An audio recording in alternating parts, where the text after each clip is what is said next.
Baik, selamat malam Bapak Ibu sekalian. Senang rasanya di kesempatan yang kedua saya boleh menyampaikan pekabaran firman Tuhan. Dan begitu bahagia saya boleh melihat dari wajah Bapak Ibu sekalian yang sebagian besar sudah jauh lebih tua daripada saya, tapi menyempatkan setiap malam untuk datang dalam pelajaran firman Tuhan yang kita pelajari bersama-sama dalam seminar menyatakan pengharapan. Dan tidak lupa kami untuk mengingatkan Bapak Ibu sekalian, agar setiap malamnya Anda tidak melewatkan bagian pendaftaran. Ada kartu kecil yang Anda harus bawa setiap hari. Karena mengapa? Ketika Anda datang kepada pendaftaran dan menyatakan kehadiran Anda, mereka akan mengabsen dan berdasarkan kriteria yang telah kami tentukan, ada hadiah-hadiah yang telah kami sediakan. Seperti yang telah kita bagikan pada malam hari ini, ada DVD Final Event dan juga DVD Cosmic Conflict. Namun kami juga perlu mengingatkan bahwa masih ada satu DVD yang kami rindu untuk bagikan, yaitu DVD Revelation atau pelajaran atau DVD yang mengajarkan pelajaran daripada kitab Wahyu. Oleh karena itu, hadirlah tiap malam dan jangan lewatkan bagian pendaftaran. Dan bila mana ada dari antara Bapak Ibu yang mungkin lupa untuk mendaftar, kami ingatkan mungkin di akhir pertemuan kita boleh mendatangi bagian pendaftaran. Dan seperti biasa, hampir setiap malam kami akan membagikan panduan belajar Alkitab secara gratis. Dan bila mana Anda mengisi panduan belajar Alkitab yang kami bagikan setiap malam, dan di akhir seminar kita pada 3 minggu ke depan, maka akan ada satu hadiah Alkitab yang menarik buat Anda. Tentunya dari sekian banyak hadiah yang kita bagikan, saya pikir Alkitab adalah hadiah terbaik yang kami bisa bagikan. Syaratnya cukup mudah. Bila mana Anda mendapatkan panduan belajar Alkitab seperti ini, isilah dan di akhir seminar kita pada tanggal 11 Juni yang akan datang, Anda boleh bagikan kepada panitia dan kami akan mengoreksi serta akan memberikan hadiah kepada Bapak Ibu yang mengisi dengan tepat. Dan kami mengingatkan jangan lupa untuk membawa anak atau cucu dari Bapak Ibu sekalian, karena di sebelah kiri ruangan saya ada program khusus untuk anak-anak. Atau mungkin adalah tetangga Anda. Saya masih ingat ada satu ibu namanya Ibu Slamet. Beliau hadir di sebelah belakang sana. Saya ingat waktu yang lalu yang diajak tidak hanya anak atau cucunya, tapi juga cucu daripada tetangga, Ibu ya. Oleh karena dia memang rindu membawa setiap anak kecil di lingkungan rumahnya mengenal pekabaran firman Tuhan. Dan program anak-anak ini hanyalah menegaskan komitmen kami bahwa kami rindu berbagi kebenaran firman Tuhan tidak hanya untuk orang dewasa, tapi juga untuk para anak kecil di Kota Sragen. Dan bagaimanakah dengan topik yang akan datang yang akan kita pelajari selama beberapa hari mendatang? Untuk besok malam, jangan lupakan pada hari Selasa ada satu topik yang sangat menarik dengan judul apa? Topik yang sangat dibenci oleh setan. Dan pada hari Rabu, baik sebelum kita berpindah pada hari Rabu, saya masih ingat hari Sabtu lalu, Mas Adi, pembicara kita pada hari Sabtu malam mengatakan bahwa hari Selasa kita akan membahas topik Antikristus diungkap bagian yang pertama. Tapi kami dari panitia memohon maaf karena ada satu kekeliruan yang telah kami buat. Topik hari Selasa bukanlah Antikristus bagian yang pertama, tetapi topik yang paling dibenci atau yang sangat dibenci oleh setan. Dan pada hari Rabu kita punya topik yang tidak kalah menarik dengan satu judul, Sayembara 100 juta rupiah, menemukan ayat misterius di Alkitab yang hilang. Bila mana Anda rindu menjadi cepat kaya, jangan lupa untuk hadir pada hari Rabu yang akan datang. Karena ada satu judul yang sangat menarik, Sayembara 100 juta rupiah, bila mana Anda berhasil menemukan ayat misterius yang hilang di dalam kitab suci kita. Lalu bagaimana dengan hari Kamis? Saya ingin bertanya, momen apakah yang paling penting di Kota Sragen dalam minggu ini? Apa yang terjadi pada tanggal 27 Mei ini? Ulang tahun. Itu adalah jatuh pada hari Jumat, tapi biasanya dan berdasar informasi yang kami dapat, di hari Kamis malamnya akan ada tirakatan, dan kami hanya khawatir Anda akan bergumul memilih antara seminar nubuatan atau hadir di tirakatan di kampung Anda. Oleh karena itu kita sepakati, libur saja. Boleh begitu? Pada hari Kamis kita libur supaya Bapak Ibu sekalian boleh tidak bergumul harus memilih datang ke seminar atau harus memilih tirakatan, karena saya percaya kedua hal ini yang satu tidaklah lebih penting daripada yang lainnya.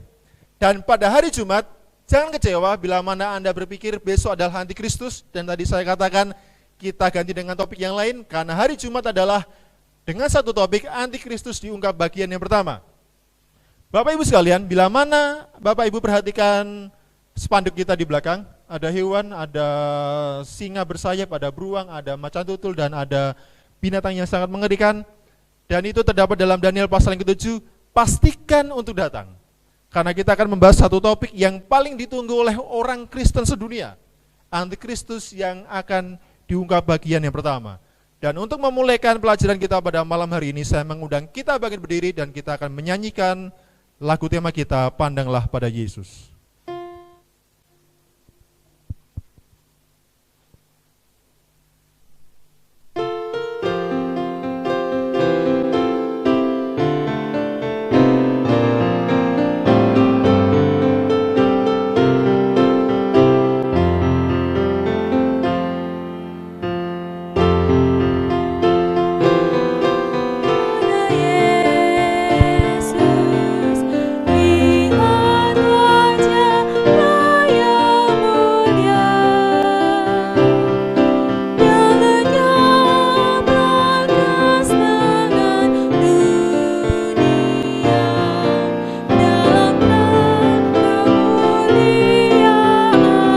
Satu kali lagi.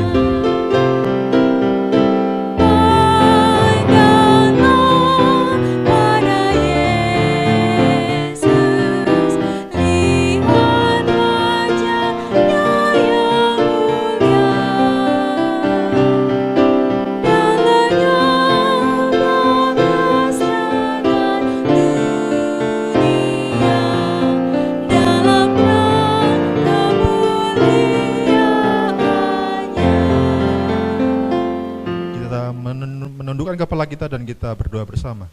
Tuhan di surga, terima kasih kami boleh berkumpul pada malam hari ini. Beberapa dari antara kami yang pertama kali datang di tempat ini, tapi kami mengucap syukur oleh karena kami boleh bersama-sama kembali mempelajari firman Tuhan. Satu topik yang cukup penting untuk kami pelajari pada malam hari ini. Oleh karena itu Bapa, sebagaimana setiap firman Tuhan yang kami buka dan kami membutuhkan kuasa Roh Kudus-Mu, biarlah Roh Suci-Mu Kau utus pada malam hari ini, dan kami boleh disanggupkan mengerti pekabaran firman Tuhan. Terima kasih Bapa, dalam nama Tuhan Yesus kami telah berdoa. Amin. Silakan duduk kembali. Dan topik atau judul pelajaran kita pada malam hari ini adalah satu topik yang berjudul Dua Saksi Misterius dalam Kitab Wahyu. Bapak Ibu sekalian, dua saksi misterius dalam Kitab Wahyu adalah salah satu pertanyaan yang menimbulkan banyak spekulasi dalam Kitab Wahyu. Ada banyak ahli teologi memberikan jawaban, namun ada begitu banyak jawaban yang berbeda. Sehingga siapakah dua saksi dalam Kitab Wahyu adalah satu pertanyaan yang paling ditunggu jawabannya oleh orang Kristen di seluruh dunia. Namun malam hari ini saya tidak mengajak Bapak Ibu untuk berspekulasi untuk menjawab pertanyaan ini. Namun seperti biasa kita akan mencari jawaban daripada Alkitab saja. Kita membuka di dalam Wahyu pasal 11 ayat 1 sampai yang ketiga. Wahyu pasal 11 ayat 1 sampai yang ketiga, inilah 3 ayat yang mencatat dua saksi misterius dalam Kitab Wahyu. Bagi Anda yang membawa kertas dan membawa pena, boleh mencatat dan kita akan saksikan bersama-sama di manakah atau di 3 ayat inilah mencatat dua saksi misterius dalam Kitab Wahyu. Ayat yang pertama dari Wahyu pasal 11 mengatakan, kemudian diberikanlah kepadaku sebatang bulu, seperti tongkat pengukur rupanya, dengan kata-kata yang berikut, bangunlah dan ukurlah bait suci Allah dan mezbah dan mereka yang beribadah di dalamnya. Dan ayat yang kedua firman Tuhan mengatakan, tetapi kecualikan pelataran bagian suci yang di sebelah luar. Janganlah engkau mengukurnya, karena ia telah diberikan kepada bangsa-bangsa lain, dan mereka akan menginjak-injak kota suci 42 bulan lamanya. Baik, kita berhenti di ayat yang kedua. Di ayat yang kedua ini firman Tuhan mengatakan ada satu nubuatan waktu. Berapakah lama nubuatan waktu ini? Sekali lagi, berapa lamakah nubuatan waktu yang tercatat di dalam Wahyu 11 ayat yang kedua? 42 bulan lamanya. Dan apa yang terjadi dalam kurun waktu 42 bulan lamanya? Dikatakan kota suci itu akan diinjak-injak. Dan kita berpindah kepada ayat yang ketiga. Dan aku memberi tugas kepada dua saksiku. Baik, masih ingat pertanyaan kita di awal tadi? Siapakah dua saksi misterius dalam Kitab Wahyu? Dan itu terdapat di Wahyu 11 ayat yang ketiga, ketika firman Tuhan mengatakan, sekali lagi saya akan membacakan untuk Bapak Ibu sekalian. Dan aku akan memberi tugas kepada 2 saksiku. Tugasnya apa? Supaya mereka bernubuat sambil berkabung. Jadi 2 saksi misterius ini memiliki tugas agar mereka bernubuat sambil berkabung. Dan kalimat terakhir dari ayat yang ketiga, kembali ada satu nubuatan waktu yang disebutkan di sana. Dikatakan 1260 hari lamanya. Baik, setelah ayat yang kedua tadi kita melihat nubuatan waktu yang pertama, 42 bulan lamanya, kota suci itu akan diinjak-injak.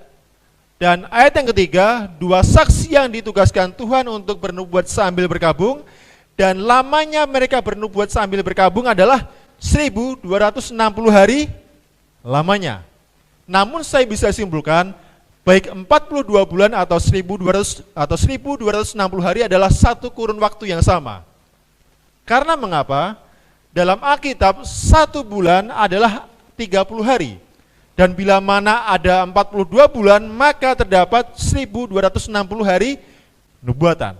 Jadi kita boleh lihat ayat yang kedua dari Wahyu pasal 11 mengatakan nubuatan 42 bulan lamanya, kota suci itu akan dijak-injak, adalah satu periode nubuatan yang sama dengan 1260 hari yang diberikan kepada 2 saksi untuk bernubuat sambil berkabung. Lalu kita masih ingat ketika saya pertama kali membawakan pekabaran tentang misteri Omega, rahasia kekuatan pribadi.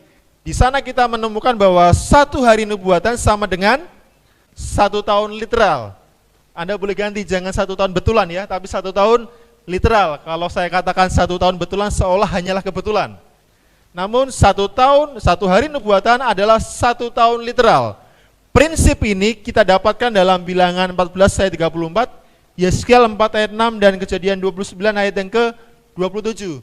Baiklah, untuk memastikan apakah benar demikian 1 hari nubuatan adalah 1 tahun literal, mari kita buka di dalam 1 ayat Yeskiel 4 ayat yang ke-6.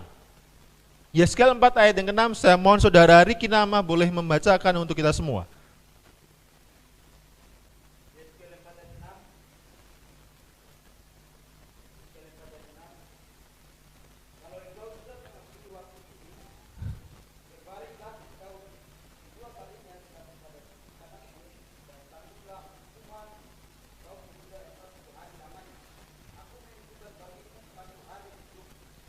Aku menentukan bagimu 1 hari untuk 1 tahun. Itulah ayat terakhir dari Yeskiel, kalimat terakhir dari Yeskiel 4 ayat yang ke-6.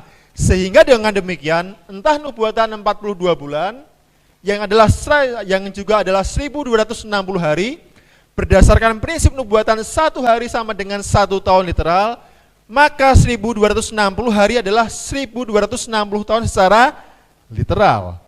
Inilah nubuatan yang akan kita singgung sedikit pada pekabaran malam hari ini. Saudara sekalian, lalu apakah yang terjadi dalam kurun waktu 1260 tahun itu? Bila mana Anda penasaran apa yang terjadi dalam kurun waktu 1260 tahun, Anda harus memastikan datang pada hari Jumat yang akan datang saat kita membahas Antikristus diungkap bagian yang pertama. Namun yang pasti kita saat ini belajar bahwa 1260 tahun adalah satu nubuatan waktu yang telah terjadi di masa yang silam. Baik, saya ingin menegaskan ini. Nubuatan 1260 tahun adalah satu nubuatan waktu yang telah terjadi di masa lalu. Itu tidak bisa diterapkan di masa ini atau masa yang akan datang. Tapi sekali lagi nubuatan 1260 tahun adalah satu nubuatan waktu yang sudah terjadi pada masa yang lalu. Dan sebagaimana dari Wahyu 11 ayat yang ketiga mengatakan, dalam kurun waktu 1260 tahun, 2 saksi Tuhan bernubuat dengan berselimutkan kain kabung. Saudara sekalian, adalah sangat menarik. Karena mengapa? 1260 tahun adalah waktu di mana 2 saksi misterius dalam kitab Wahyu diberikan kesempatan oleh Tuhan untuk bernubuat namun mengenakan kain kabung. Baik, sebelum kita mencari tahu apakah maksud kain kabung, kita kembali kepada pertanyaan pertama tadi. Sesungguhnya siapakah kedua saksi misterius yang ada di Wahyu pasal 11 ayat yang ketiga tadi? Ini sangatlah menarik. Karena ada banyak ahli atau teologi Alkitab mencoba menerka siapakah dua saksi misterius dalam Wahyu pasal 11 ayat yang ketiga. Tapi seperti yang saya sampaikan di awal, ada begitu banyak jawaban. Namun malam hari ini kita akan temukan jawabannya bukan berdasarkan apa yang menjadi prediksi manusia, tapi apa yang Alkitab katakan. Setelah kita membaca tiga ayat pertama dari Wahyu 11, kita akan melanjutkan dari ayat 4 hingga ayat yang ke-6. Wahyu 11 ayat 4 mengatakan, mereka, siapakah mereka tadi? Dua saksi misterius. Mereka di sini adalah dua saksi misterius di Wahyu 11 ayat yang ketiga. Dikatakan, mereka adalah kedua pohon zaitun dan kedua kaki dian yang berdiri di hadapan Tuhan semesta alam. Baik, Bapak Ibu sekalian, ayat 4 memberikan keterangan untuk kita. Dua saksi misterius itu atau yang disebut mereka adalah kedua pohon zaitun dan kedua kaki dian yang berdiri di hadapan Tuhan semesta alam. Namun apakah ini bermakna secara literal? Kita lanjutkan di ayat yang kelima terlebih dahulu. Dan jikalau ada orang yang hendak menyakiti mereka, keluarlah api dari mulut mereka menghanguskan semua musuh mereka. Dan jikalau ada orang yang hendak menyakiti mereka, maka orang itu harus mati secara itu pula. Baik, Bapak Ibu sekalian, di ayat yang keempat tadi kita telah melihat bahwa dua saksi misterius adalah kedua pohon zaitun dan kedua kaki dian. Dan kita berpikir apakah itu bermakna secara literal bahwa dua saksi misterius adalah dua pohon zaitun dan kedua kaki dian. Namun kalau kita lihat di ayat yang kelima, dua saksi misterius itu juga dikatakan memiliki api yang keluar dari mulutnya dan akan menghanguskan setiap musuhnya. Dengan petunjuk ini pun saya bisa menyimpulkan dua saksi misterius yang disebut sebagai dua pohon zaitun dan dua kaki dian hanyalah sekedar lambang. Mari kita lanjut kepada ayat yang ke-6. Dikatakan kembali bercerita tentang dua saksi misterius tadi. Mereka mempunyai kuasa menutup langit supaya jangan turun hujan selama mereka bernubuat. Dan mereka mempunyai kuasa atas segala air untuk mengubahnya menjadi air. Dan untuk memukul bumi dengan segala jenis malapetaka setiap kali mereka mengkehendakinya. Baik, saudara sekalian, kita telah melihat dua saksi misterius ada di Wahyu 11 ayat yang ketiga. Dan dikatakan di masa lalu pernah dalam kurun waktu 1260 tahun bernubuat sambil berkabung. Dan siapakah dua saksi misterius? Kalau kita perhatikan di ayat yang keempat tadi, sekali lagi secara lambang disebut sebagai dua pohon zaitun dan dua kaki dian. Namun ternyata di ayat yang ke-6, mereka memiliki perlambangan yang lain. Karena mengapa? Mereka yang adalah dua saksi misterius itu disebutkan punya kuasa untuk menahan hujan supaya tidak turun, dan juga punya kuasa untuk mengubah air menjadi anggur, darah. Kalau air menjadi anggur adalah Yesus, tapi di sini adalah dua saksi misterius. Yang pertama, punya kuasa menahan hujan turun, dan tidak hanya itu, punya kuasa untuk mengubah air menjadi darah. Ini sangat penting untuk kita. Baik, saya ingin membuat satu pertanyaan buat kita semua. Siapakah dua tokoh Alkitab dalam Perjanjian Lama? Yang pertama, punya kuasa menahan hujan tidak turun di bumi? Elia. Lalu siapakah tokoh Alkitab yang kedua yang punya kuasa mengubah air menjadi anggur atau darah? Darah ya? Musa.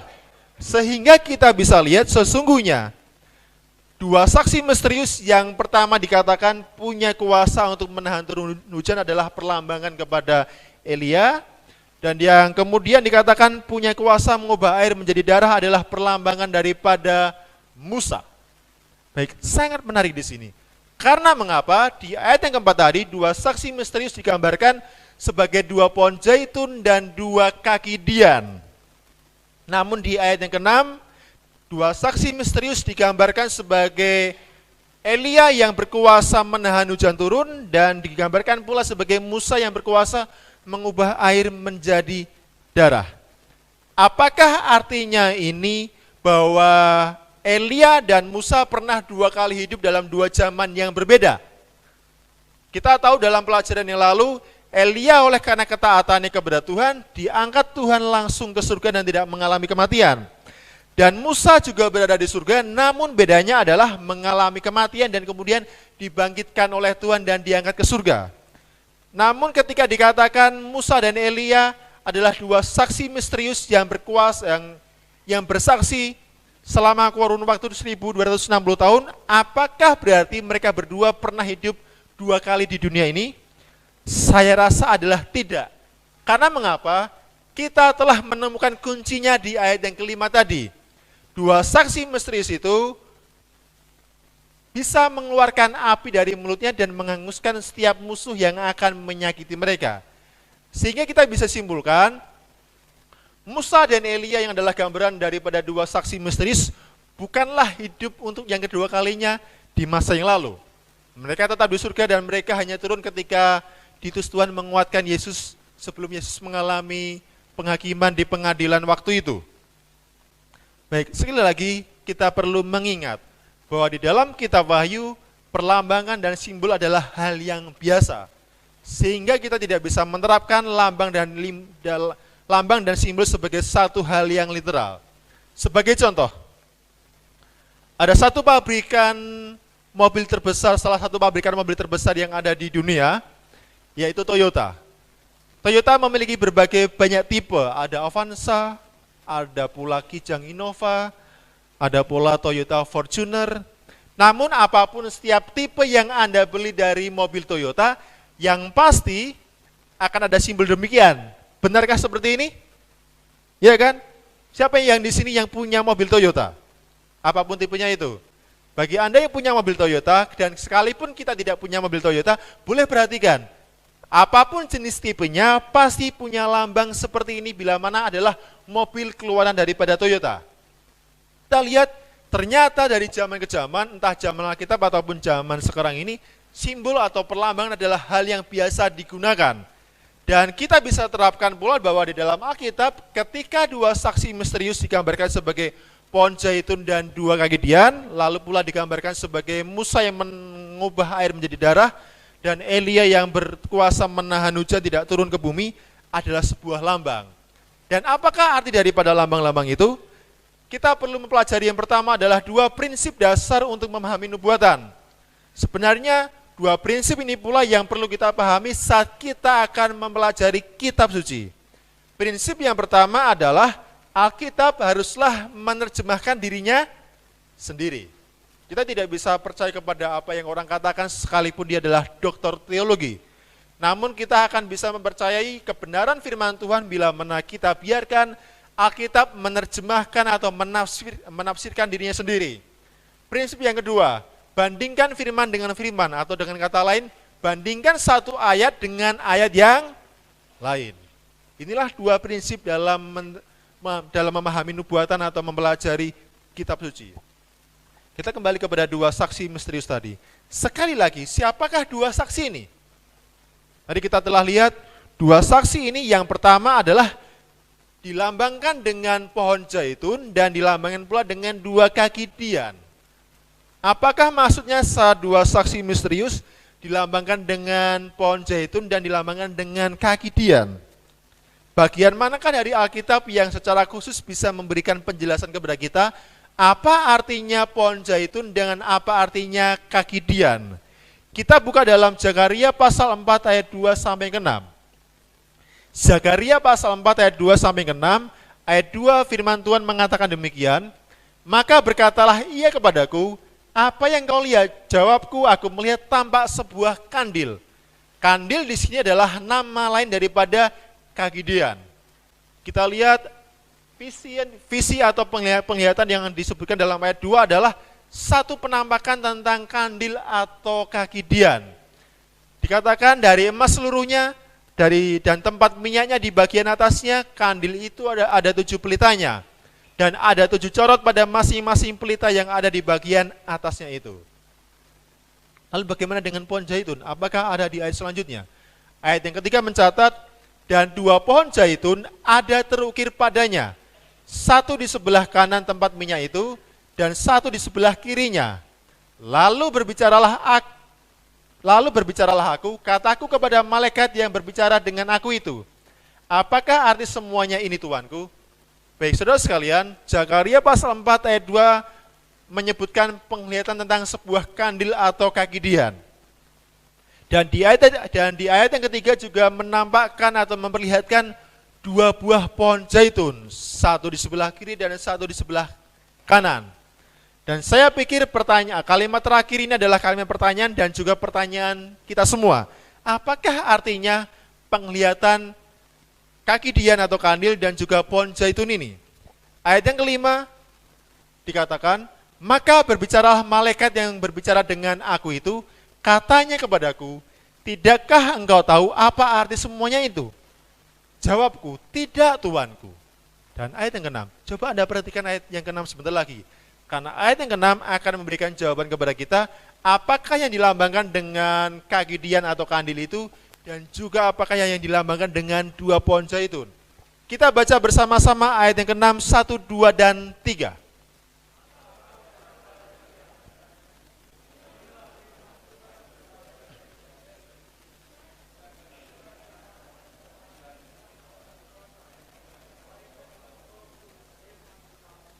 Baik, secara garis besar, Zakaria mencatat bahwa dari ayat 2 hingga ayat yang ke-6, kaki dian atau kandil dan juga dua pohon zaitun secara garis besar adalah menggambarkan apa? Firman Tuhan. Menggambarkan Alkitab kita ini, firman Tuhan ini. Sehingga siapakah dua saksi misterius dalam Wahyu pasal 11 ayat yang ketiga? Melambangkan apakah? Firman Tuhan. Sekali lagi, dua saksi misterius dalam Wahyu pasal 11 ayat yang ketiga dilambangkan dengan pohon zaitun dan dua kaki dian, dan berdasarkan keterangan dari Zakaria 4 ayat 2 hingga ayat yang ke-6, kita mengetahui bahwa dua pohon zaitun dan dua kaki dian adalah perlambangan dari apa? Firman Tuhan. Saya ingin bertanya, terdiri dari berapa besar kitabkah Alkitab kita ini? Perjanjian yang lama dengan perjanjian yang baru. Inilah secara garis besar. Alkitab kita terdiri dari 66 buku atau 66 kitab, namun terbagi dalam dua garis besar, yaitu perjanjian yang lama dan juga perjanjian yang baru. Sekali lagi saya ingin menegaskan kepada kita semua, dua saksi misterius yang tercatat dalam Wahyu pasal 11, terutama ayat yang ketiga, yang dilambangkan dengan pohon zaitun dan dua kaki dian, memiliki makna dan penggenapan adalah firman Tuhan, entah itu perjanjian lama ataupun perjanjian yang baru. Baik, mungkin Anda bertanya-tanya, apakah demikian? Saudara sekalian, kandil atau kaki dian, siapa yang memahami tentang kaki dian di sini? Atau mungkin pertanyaan yang lain, apakah yang dihasilkan daripada kaki dian itu? Terang, cahaya, lampu, tinder kalau orang Jawa bilang. Dan apakah yang dimaksudkan oleh terang berdasarkan Alkitab? Kalau kita membaca Mazmur 119 ayat 105, firman-Mu itu pelita bagi kakiku dan terang bagi jalanku. Sehingga tepatlah apa yang Alkitab katakan berdasar Zakaria 4 ayat yang ke-6, bahwa dua saksi misterius yang dilambangkan dengan dua pohon zaitun dan dua kaki dian adalah gambaran dari firman Tuhan. Karena kaki dian sendiri adalah menghasilkan lampu atau cahaya, dan terang atau cahaya menurut Mazmur 119 ayat 105 adalah firman Tuhan. Bapak Ibu sekalian, ini adalah satu hal yang sangat penting untuk kita. Lalu bagaimana ketika dua saksi misterius digambarkan sebagai Musa yang punya kuasa mengubah air menjadi darah, dan Elia yang punya kuasa menahan hujan supaya tidak turun ke bumi? Ini seperti tampak membingungkan. Dan percayalah ketika saya membaca ini, mempelajari ini pun awalnya juga perlu menyusun kata setiap kata supaya Anda boleh mengerti. Ketika dua saksi misterius, saya ingin mengulangi yang telah kita pelajari tadi. Dua saksi misterius yang dilambangkan dengan dua pohon zaitun dan dua kaki dian, berdasarkan Zakaria 4 ayat yang ke-6 adalah lambang dari firman Tuhan. Dan sebagaimana kandil atau kaki dian menghasilkan pelita, dan Mazmur 119 ayat 105 mengatakan, firman-Mu pelita bagi kakiku dan terang bagi jalanku. Sehingga kita bisa simpulkan, Dua saksi misterius adalah gambaran dari firman Tuhan. Namun kita kembali mengingat, tadi di dalam Wahyu pasal 11, dua saksi misterius digambarkan sebagai Musa yang punya kuasa mengubah air menjadi darah, dan digambarkan pula dengan Elia yang punya kuasa menahan hujan supaya tidak turun ke bumi. Mengapa harus muncul dua nama nabi besar ini? Kita akan mencari tahu jawabannya daripada dua ayat ini. Ada Yohanes 1 ayat 17 dan Maleaki 4 ayat 4 dan ayat yang kelima. Namun saya rindu kita membuka Maleaki pasal 4 ayat 4 dan ayat yang kelima. Saya mohon satu orang anak muda boleh membacakan untuk kita. Maleaki 4 ayat 4 dan ayat yang kelima. Satu orang anak muda boleh dengan cepat membacakan untuk kita semua.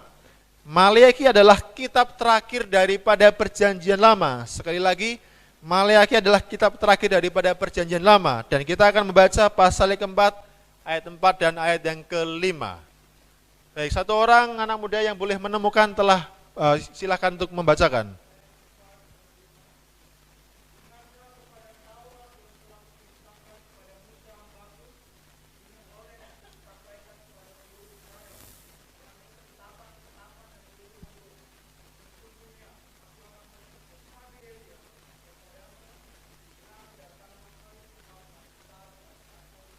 Nabi Maleaki di dalam pasal yang keempat, ayat 4 dan ayat yang kelima menyebutkan dua nama nabi besar ini.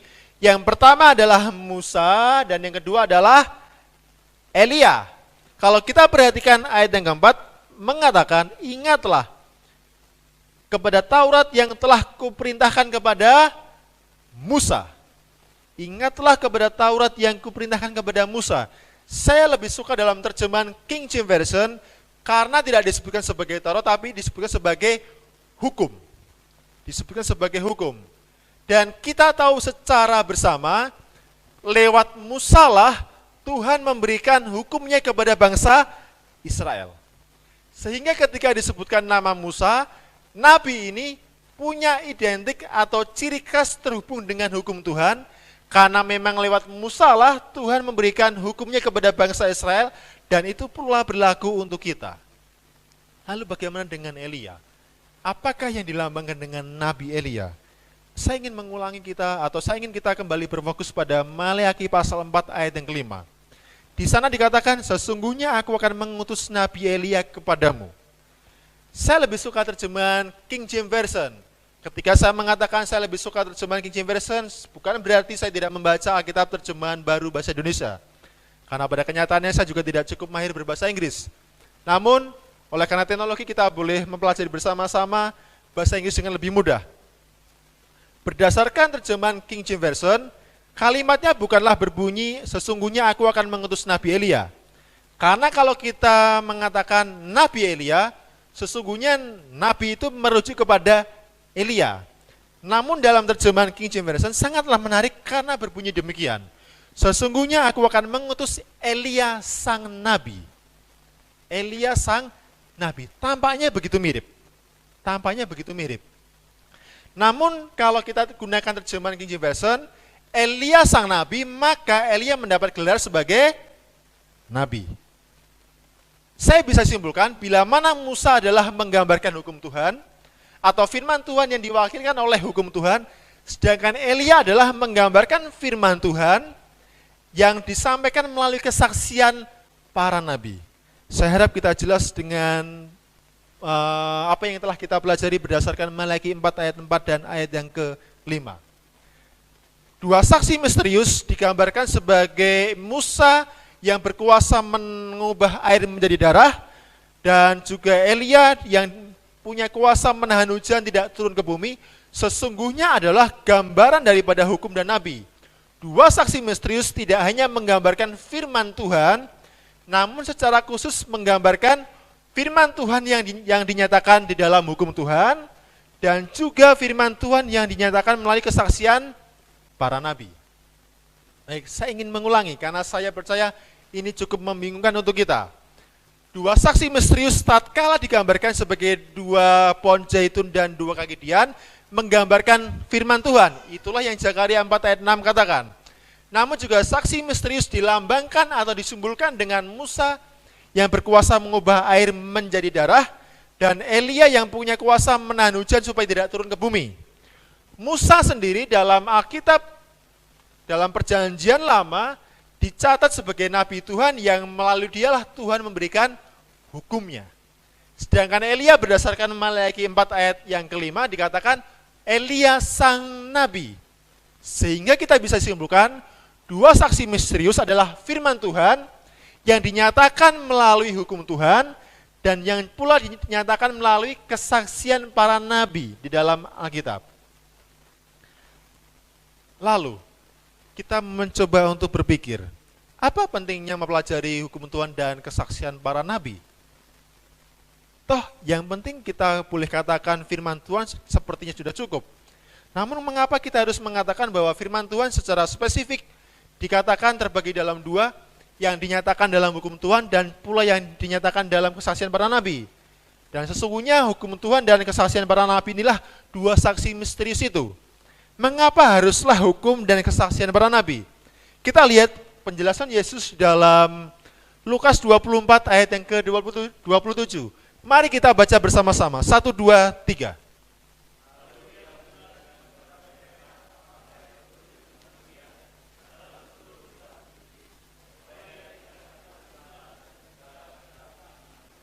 Oke, Yesus mengatakan bahwa segala sesuatu yang tertulis dalam kitab Musa atau hukum Tuhan dan juga yang tertulis dalam kesaksian para nabi berbicara tentang siapa ini? Siapakah dia ini? Yesus. Sehingga menjadi jelas kepada kita dua saksi misterius yang adalah perlambangan kepada firman Tuhan, yang lebih secara khusus firman Tuhan dinyatakan melalui hukum Tuhan dan juga dinyatakan melalui kesaksian para nabi. Sesungguhnya baik hukum maupun pengajaran melalui kesaksian para nabi adalah berpusat kepada siapa? Yesus. Kita penting untuk mengerti hal ini karena mengapa? Bila mana kita mempelajari Alkitab, entah itu hukum Tuhan ataupun pengajaran para nabi, namun bila mana tidak menemukan Yesus di dalamnya, sesungguhnya kita telah kehilangan harta terpendam dalam firman Tuhan. Kita lihat pada slide berikut ini. Baik, sekali lagi. Musa adalah perlambangan kepada hukum Tuhan, dan Elia adalah perlambangan bagaimana pengajaran Tuhan melalui kesaksian para nabi. Dan bila mana kita simpulkan dalam satu garis besar, dua saksi misterius adalah firman Tuhan. Dan terbagi melalui dua, firman Tuhan yang dinyatakan melalui hukum yang dinyatakan Tuhan lewat Musa, dan firman Tuhan yang dinyatakan melalui kesaksian para nabi. Bapak Ibu sekalian, dan saya rindu kita menjadi lebih yakin saat kita membaca Yesaya 8 ayat yang ke-20 berdasarkan terjemahan King James Version. Kita baca bersama-sama Yesaya 8 ayat 20, 1, 2, dan 3.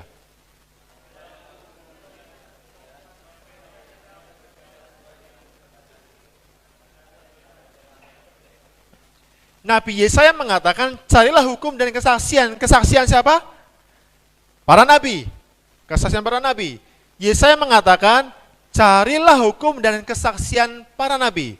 Dan dia mengatakan kalimat selanjutnya, siapa yang tidak berbicara sesuai dengan perkataan itu? Perkataan tentang apa? Perkataan tentang hukum dan kesaksian para nabi. Nabi Yesaya mengatakan, barang siapa yang berbicara tidak sesuai dengan perkataan hukum dan kesaksian para nabi, karena tidak ada terang di dalam mereka. Masih ingat, apa yang dikatakan Mazmur 119 ayat 105, apakah yang dilambangkan dengan terang ini? Firman Tuhan. Kita boleh mendapat satu kesimpulan yang lebih meyakinkan, hukum dan kesaksian para nabi, barang siapa yang tidak berbicara sesuai dengan hukum atau kesaksian para nabi, oleh karena di dalam orang itu tidak punya terang firman Tuhan. Dengan kata lain, barang siapa yang berbicara sesuai dengan hukum Tuhan dan kesaksian para nabi Tuhan, maka di dalamnya ada terang firman Tuhan. Baik, saya rindu kita mengerti sampai saat ini. Hukum dan kesaksian para nabi adalah juga disimpulkan sebagai firman Tuhan. Lalu, selain daripada berbicara tentang Yesus, sesungguhnya hukum Tuhan dan kesaksian para nabi Tuhan berbicara tentang apa?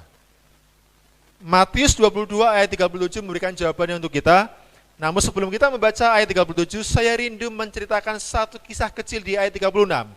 Di ayat 36, beberapa ahli Taurat dan orang Farisi datang kepada Yesus dan bertanya, "Guru, manakah hukum yang paling utama daripada Taurat Musa?"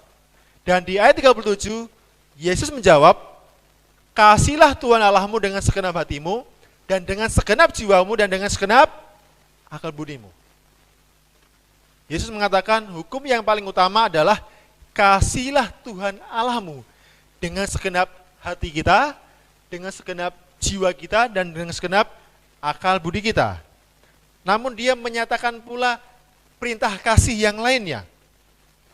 Di ayat 39 Yesus mengatakan, "Kasihlah sesamamu manusia seperti dirimu sendiri." Baik, ketika ahli Taurat bertanya kepada Yesus, manakah hukum yang paling utama daripada hukum Taurat? Yesus mengatakan yang pertama, kasihlah Tuhan Allahmu dengan segenap hati, jiwa, dan akal budimu. Dan kemudian dia menyambung di ayat 39, kasih pula sesamamu manusia.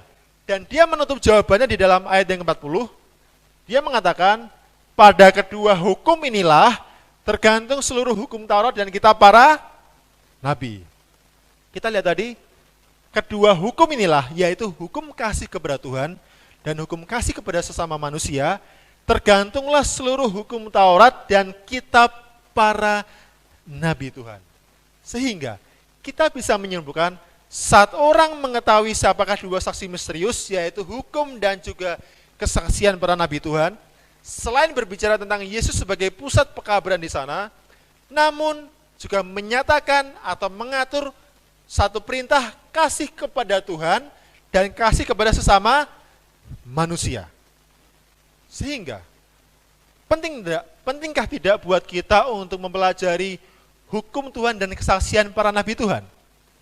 Penting. Karena mengapa?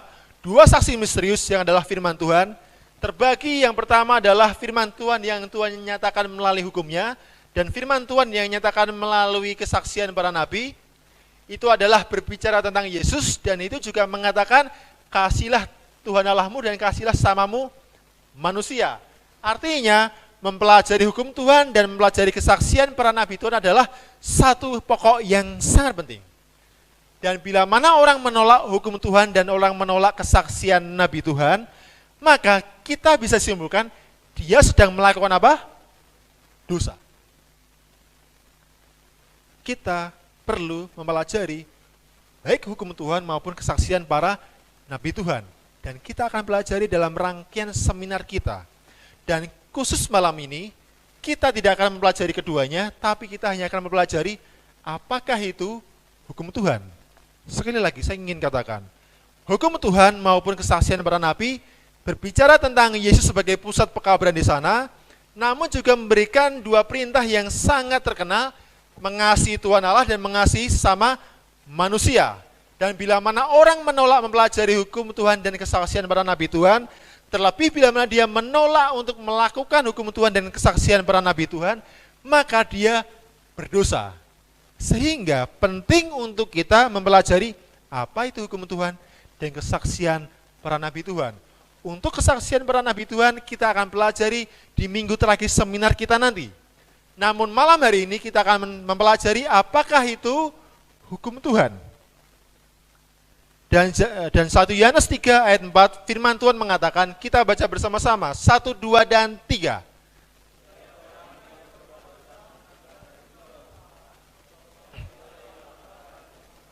Apakah definisi dosa berdasarkan ayat ini? Pelanggaran hukum Allah, atau dengan kata lain, pelanggaran hukum Allah adalah perbuatan dosa. Kita melihat satu pernyataan yang sangat penting yang Rasul Yohanes katakan dalam 1 Yohanes 3 ayat yang keempat. Hukum Tuhan begitu penting, sehingga barang siapa yang melanggar hukum Tuhan disebut sebagai pelaku dosa. Dan kita coba lihat apa yang kemudian Rasul Paulus katakan.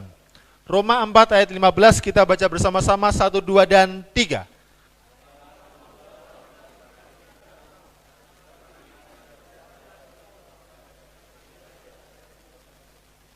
Dikatakan di mana tidak ada hukum, maka di situ pula tidak ada pelanggaran. Dengan kata lain, saat ada hukum Tuhan, maka ada pula pelanggaran. Saya yakin mungkin ada beberapa dari antara Bapak Ibu yang mencoba untuk mengerti namun kebingungan. Karena saat ada hukum Tuhan, kenapa ada pula pelanggaran? Iya kan? Seolah-olah bila mana tidak ada hukum Tuhan, maka tidak akan ada pelanggaran. Bukankah lebih baik tidak ada hukum Tuhan, karena kalau tidak ada hukum Tuhan, maka tidak ada pelanggaran? Saudara sekalian, di mana ada hukum Tuhan, di situ akan ada pelanggaran. Mari kita ambil contoh ilustrasi berdasarkan gambar di samping sebelah kanan kiri saya dan di samping sebelah kiri saya. Kita tahu bahwa orang yang mengendarai sepeda motor wajib mengenakan helm.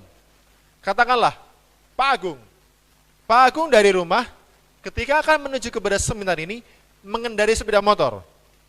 Dan kemudian Pak Agung dari rumah tidak mengenakan helm, tidak pula membawa SIM dan STNK, mungkin pula motornya sudah motor protolan kalau orang Jawa bilang, dan mungkin tidak ada plat nomornya.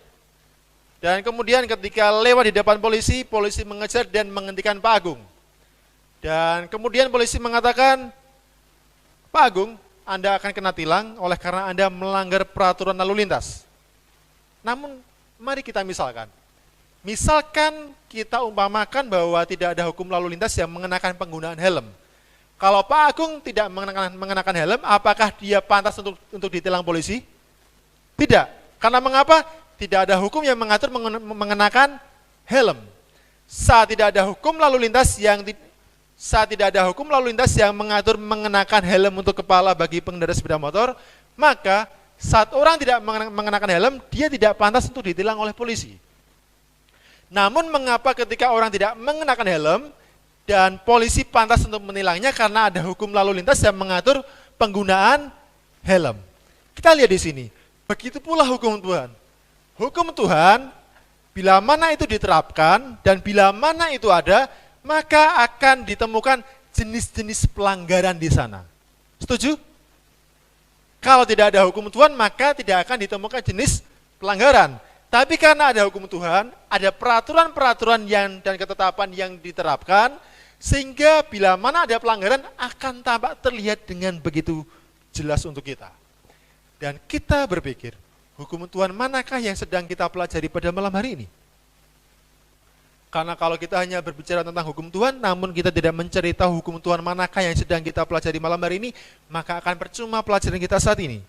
Sekali lagi, manakah hukum Tuhan yang sedang kita pelajari pada malam hari ini? Saudara sekalian, saya rindu kita membuka di dalam Keluaran 31 ayat 18. Kita baca bersama-sama. Keluaran 31 ayat yang ke-18, 1, 2, dan 3.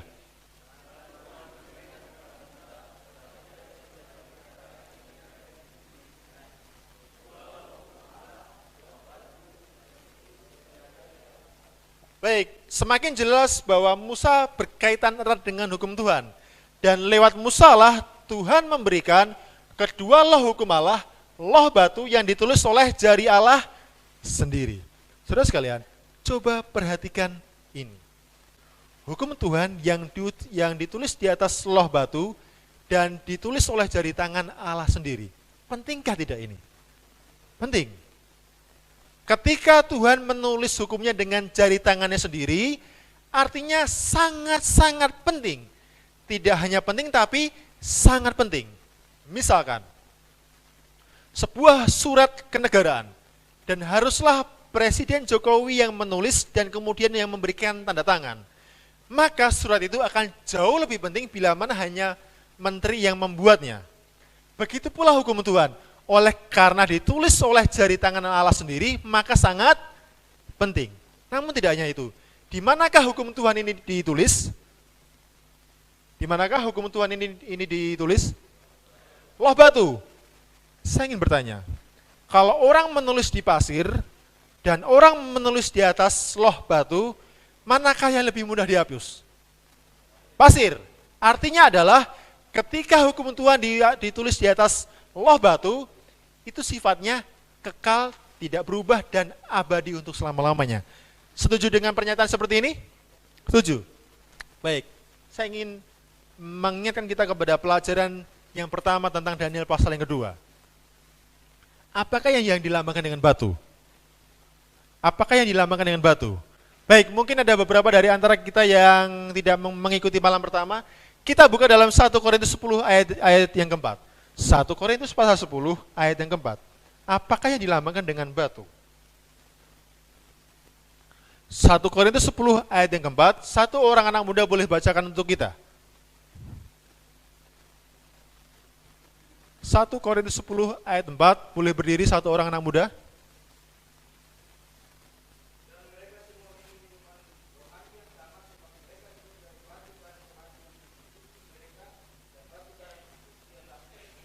Batu melambangkan Kristus. Kalau ada orang mengatakan batu adalah melambangkan Petrus, itu bukan hal yang benar.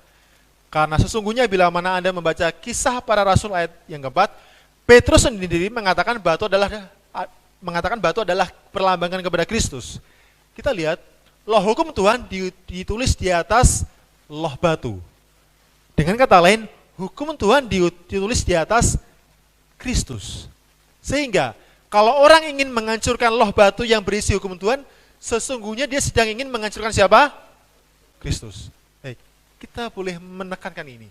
Hukum Tuhan menjadi begitu penting karena yang pertama ditulis oleh jari Tuhan Allah sendiri, dan yang kedua ditulis di atas loh batu, oleh karena batu menyatakan sifat kekal daripada hukum Tuhan dan tidak berubah-ubah, dan batu menggambarkan Kristus. Artinya adalah hukum Tuhan ditulis di dalam karakter Kristus.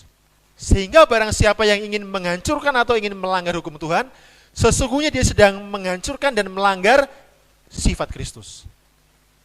Baik, Bapak Ibu sekalian. Namun sesungguhnya hukum Tuhan manakah yang dimaksudkan yang ditulis oleh jari Tuhan Allah sendiri? Karena ayat ini tidaklah menyatakan secara jelas apakah hukum Tuhan yang dimaksud. Hukum Tuhan manakah yang dimaksudkan yang ditulis oleh jari Allah sendiri? Saudara sekalian, kita akan mundur 11 pasal dari Keluaran dan kita akan menemukan Keluaran pasal yang ke-20. Kalau Anda membaca Keluaran 20 dan Anda bisa mulai baca tidak hanya dari ayat 3 tapi dari ayat-ayat yang pertama, maka kita akan menemukan hukum Tuhan di sana yang lebih sering disebut sebagai 10 perintah Tuhan.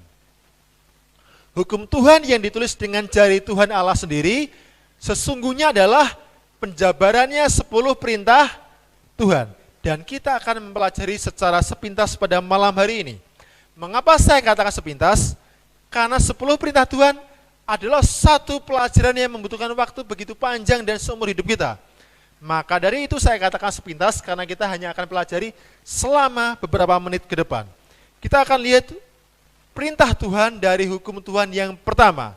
Di dalam Keluaran 20 ayat yang ketiga mengatakan, kita baca bersama-sama 1, 2, dan 3. Perintah pertama dari hukum Tuhan yang dia tulis dengan jarinya sendiri berbunyi, jangan adamu Allah lain di hadapanku. Jangan kita punya Allah lain di hadapan Tuhan. Anda mungkin berkata, maksudnya, saya nggak punya Allah lain. Saya menyembah-Nyalah Tuhan, saya hanyalah bersujud dan berdoa kepada Yesus Kristus Juru Selamat dan Penebus saya. Sehingga saya tidak mungkin punya Allah lain. Namun coba kita perhatikan, apakah ilah buat kita untuk saat ini? 2 Korintus pasal 4, 2 Korintus pasal 4, 2 Korintus pasal 4, ayat yang ketiga dan ayat yang keempat. 2 Korintus pasal 4, ayat 3 dan ayat yang keempat. Baik, saya mohon satu orang anak muda boleh bacakan untuk kita semua. 2 Korintus pasal 4 ayat yang keempat. Baik, anak muda, apakah tidak bersemangat? Oke, anak muda, tolong bersemangat, jangan mengandalkan orang tua kita di sini. Oke, anak muda, Ricky.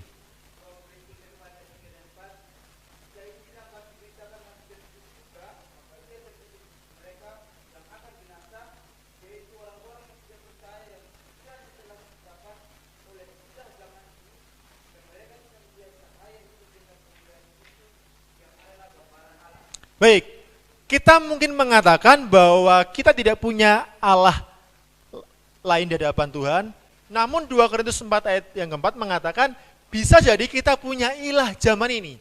Dan kalau kita perhatikan 2 Korintus pasal 4 ayat yang keempat, oleh karena ilah zaman inilah menghalangi mata rohani kita melihat cahaya kemuliaan Kristus. Sehingga tidaklah mengherankan, barang siapa yang punya Allah lain di hadapan Tuhan, sekalipun dia berdoa, sekalipun dia baca firman Tuhan, mungkin karakternya tidak diubahkan oleh Tuhan. Karena dia memelihara ilah di dalam kehidupannya. Anda mungkin bertanya, ilah jenis apakah yang sedang kita maksud? Kalau mungkin di zaman Alkitab yang lalu, ilah lain adalah mungkin penyembahan berhala, Baal, atau Asitoret.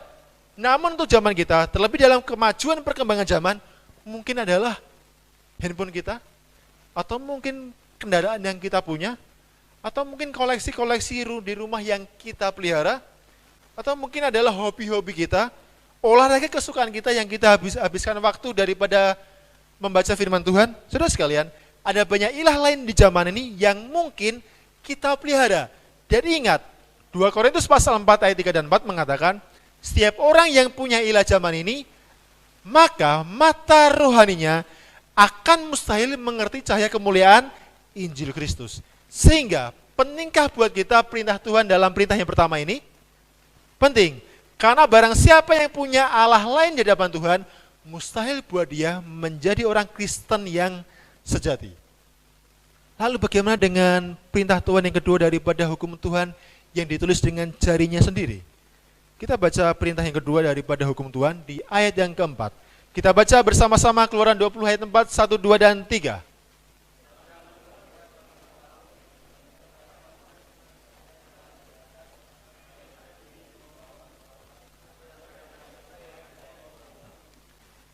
Perintah yang kedua daripada hukum Tuhan yang dia tulis dengan jarinya sendiri mengatakan, jangan bagimu membuat patung.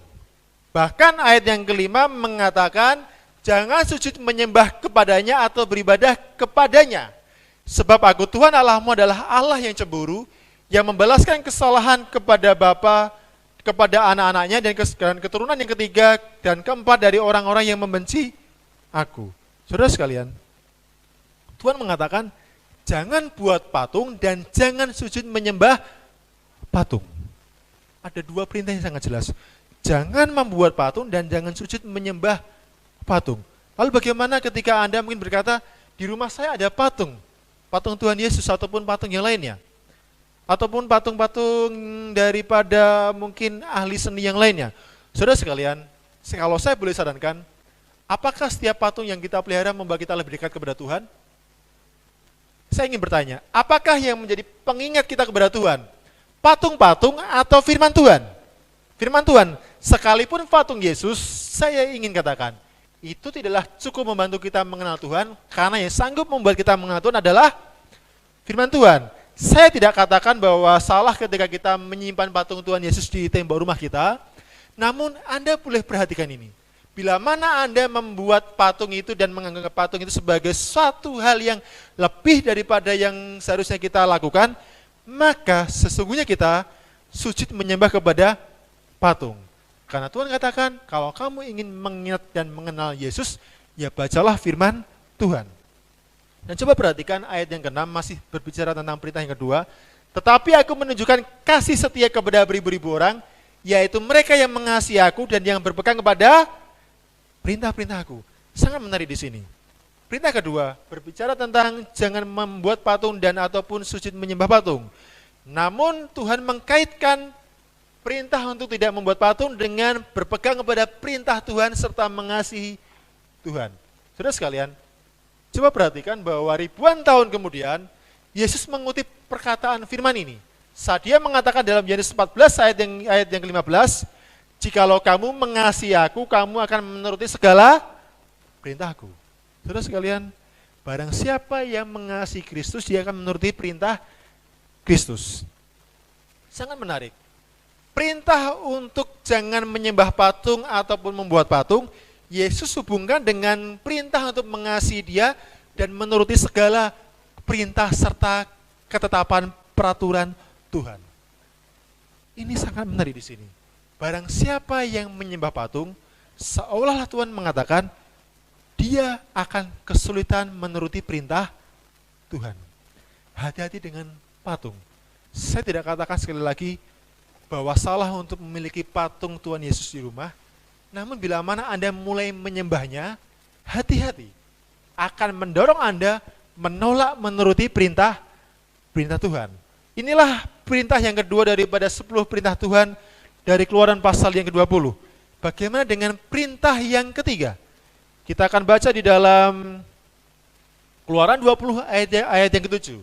Mari kita baca bersama-sama, 1, 2, dan 3.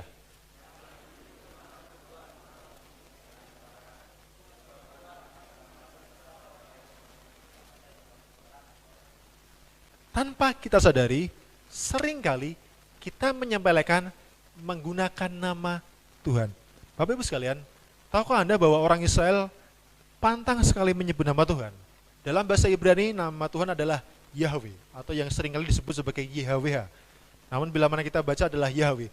Mereka pantang sekali menyebut nama Tuhan karena mereka anggap nama Tuhan begitu kudus. Namun kita tidak perlu seperti mereka karena mereka terlalu berlebihan. Tapi ketika Tuhan mengatakan jangan menyebut nama Tuhan Allah dengan sembarangan, bukanlah berarti kita tidak boleh menyebut nama Tuhan, namun bagaimana kita menyebut nama Tuhan dengan penuh kehati-hatian dan penuh rasa tanggung jawab. Seringkali tanpa kita sadari, kita menyebut nama Tuhan dengan cara yang sepele, dengan cara yang sembrono.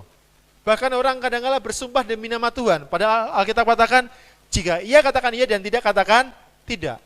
Tuhan tidak meminta kita untuk bersumpah, tapi seringkali orang bersumpah, dan saat bersumpah membawa nama Tuhan.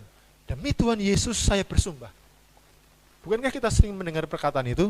Atau mungkin pernah kita punya masa lalu dan kita menganggap sumpah demi nama Tuhan adalah satu hal yang baik. Namun Alkitab katakan, hati-hati saat kita menyebut nama Tuhan, janganlah sembarangan. Atau mungkin orang dalam kemarahan mencoba mengutuk atau mengutuk orang yang kepadanya dia marah, dan sambil membawa nama Tuhan, sambil berkata, terkutuklah engkau dalam nama Tuhan. Hati-hati saudara sekalian. Hati-hati dalam kita penggunaan nama Tuhan. Bukan berarti kita tidak boleh menyebut nama Tuhan, tapi perhatikan untuk tujuan apakah kita menyebut nama Tuhan.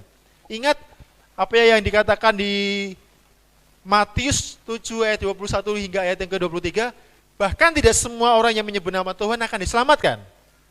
Artinya adalah, orang-orang yang menyebut nama Tuhan dan tidak diselamatkan, mungkin salah satu dosa mereka adalah menyepelekan atau sembrono menggunakan atau menyebut nama Tuhan.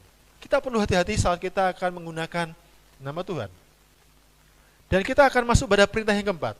Ingat ada 10 perintah dari hukum yang ditulis oleh jari tangan Allah sendiri. Kita sudah mempelajari 3 perintah yang pertama, dan kita akan pelajari perintah yang keempat.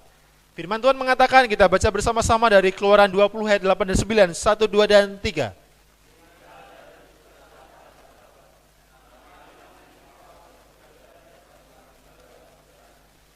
Tuhan katakan kita punya 6 hari bekerja dalam 1 minggu, dan dia mengingatkan, gunakanlah 1 hari sebagai hari yang kita kuduskan dan kita ingat. Atau dengan kata lain, selama 6 hari bekerja kita perlu sisihkan 1 hari khusus untuk Tuhan. Dan ayat yang 10, firman Tuhan mengatakan, tetapi hari ke-7 adalah hari Sabat Tuhan Allahmu. Maka jangan melakukan satu pekerjaan, engkau atau anakmu laki-laki, engkau atau anakmu perempuan, atau hambamu laki-laki, atau hambamu perempuan, atau hewanmu, dan orang asing yang di tempat kediamanmu. Tuhan mengatakan dengan sangat jelas, ada 6 hari yang kita boleh gunakan untuk bekerja, bagi yang bersekolah untuk bersekolah, ada 6 hari yang kita boleh gunakan untuk beraktivitas dan melakukan kegiatan. Namun Tuhan katakan, haruslah ada 1 hari yang kita pelihara, dan kita berhenti daripada pekerjaan kita. Bahkan bila mana kita yang mungkin bekerja di ladang, hewan yang sering kita gunakan untuk membajak sawah contohnya, janganlah kita gunakan untuk melakukan pekerjaan pada hari yang Tuhan telah pilih. Dan ayat 11, firman Tuhan mengatakan, sebab 6 hari lamanya Tuhan menjadikan langit dan bumi, laut dan segala isinya. Dan ia berhenti pada hari ke-7, itulah sebabnya Tuhan memberkati hari Sabat dan menguduskannya. Inilah perintah yang keempat. Lalu bagaimana dengan perintah yang kelima? Kita akan baca perintah yang kelima. Keluaran 20 ayat 12 mengatakan, kita baca bersama-sama, 1, 2, 3.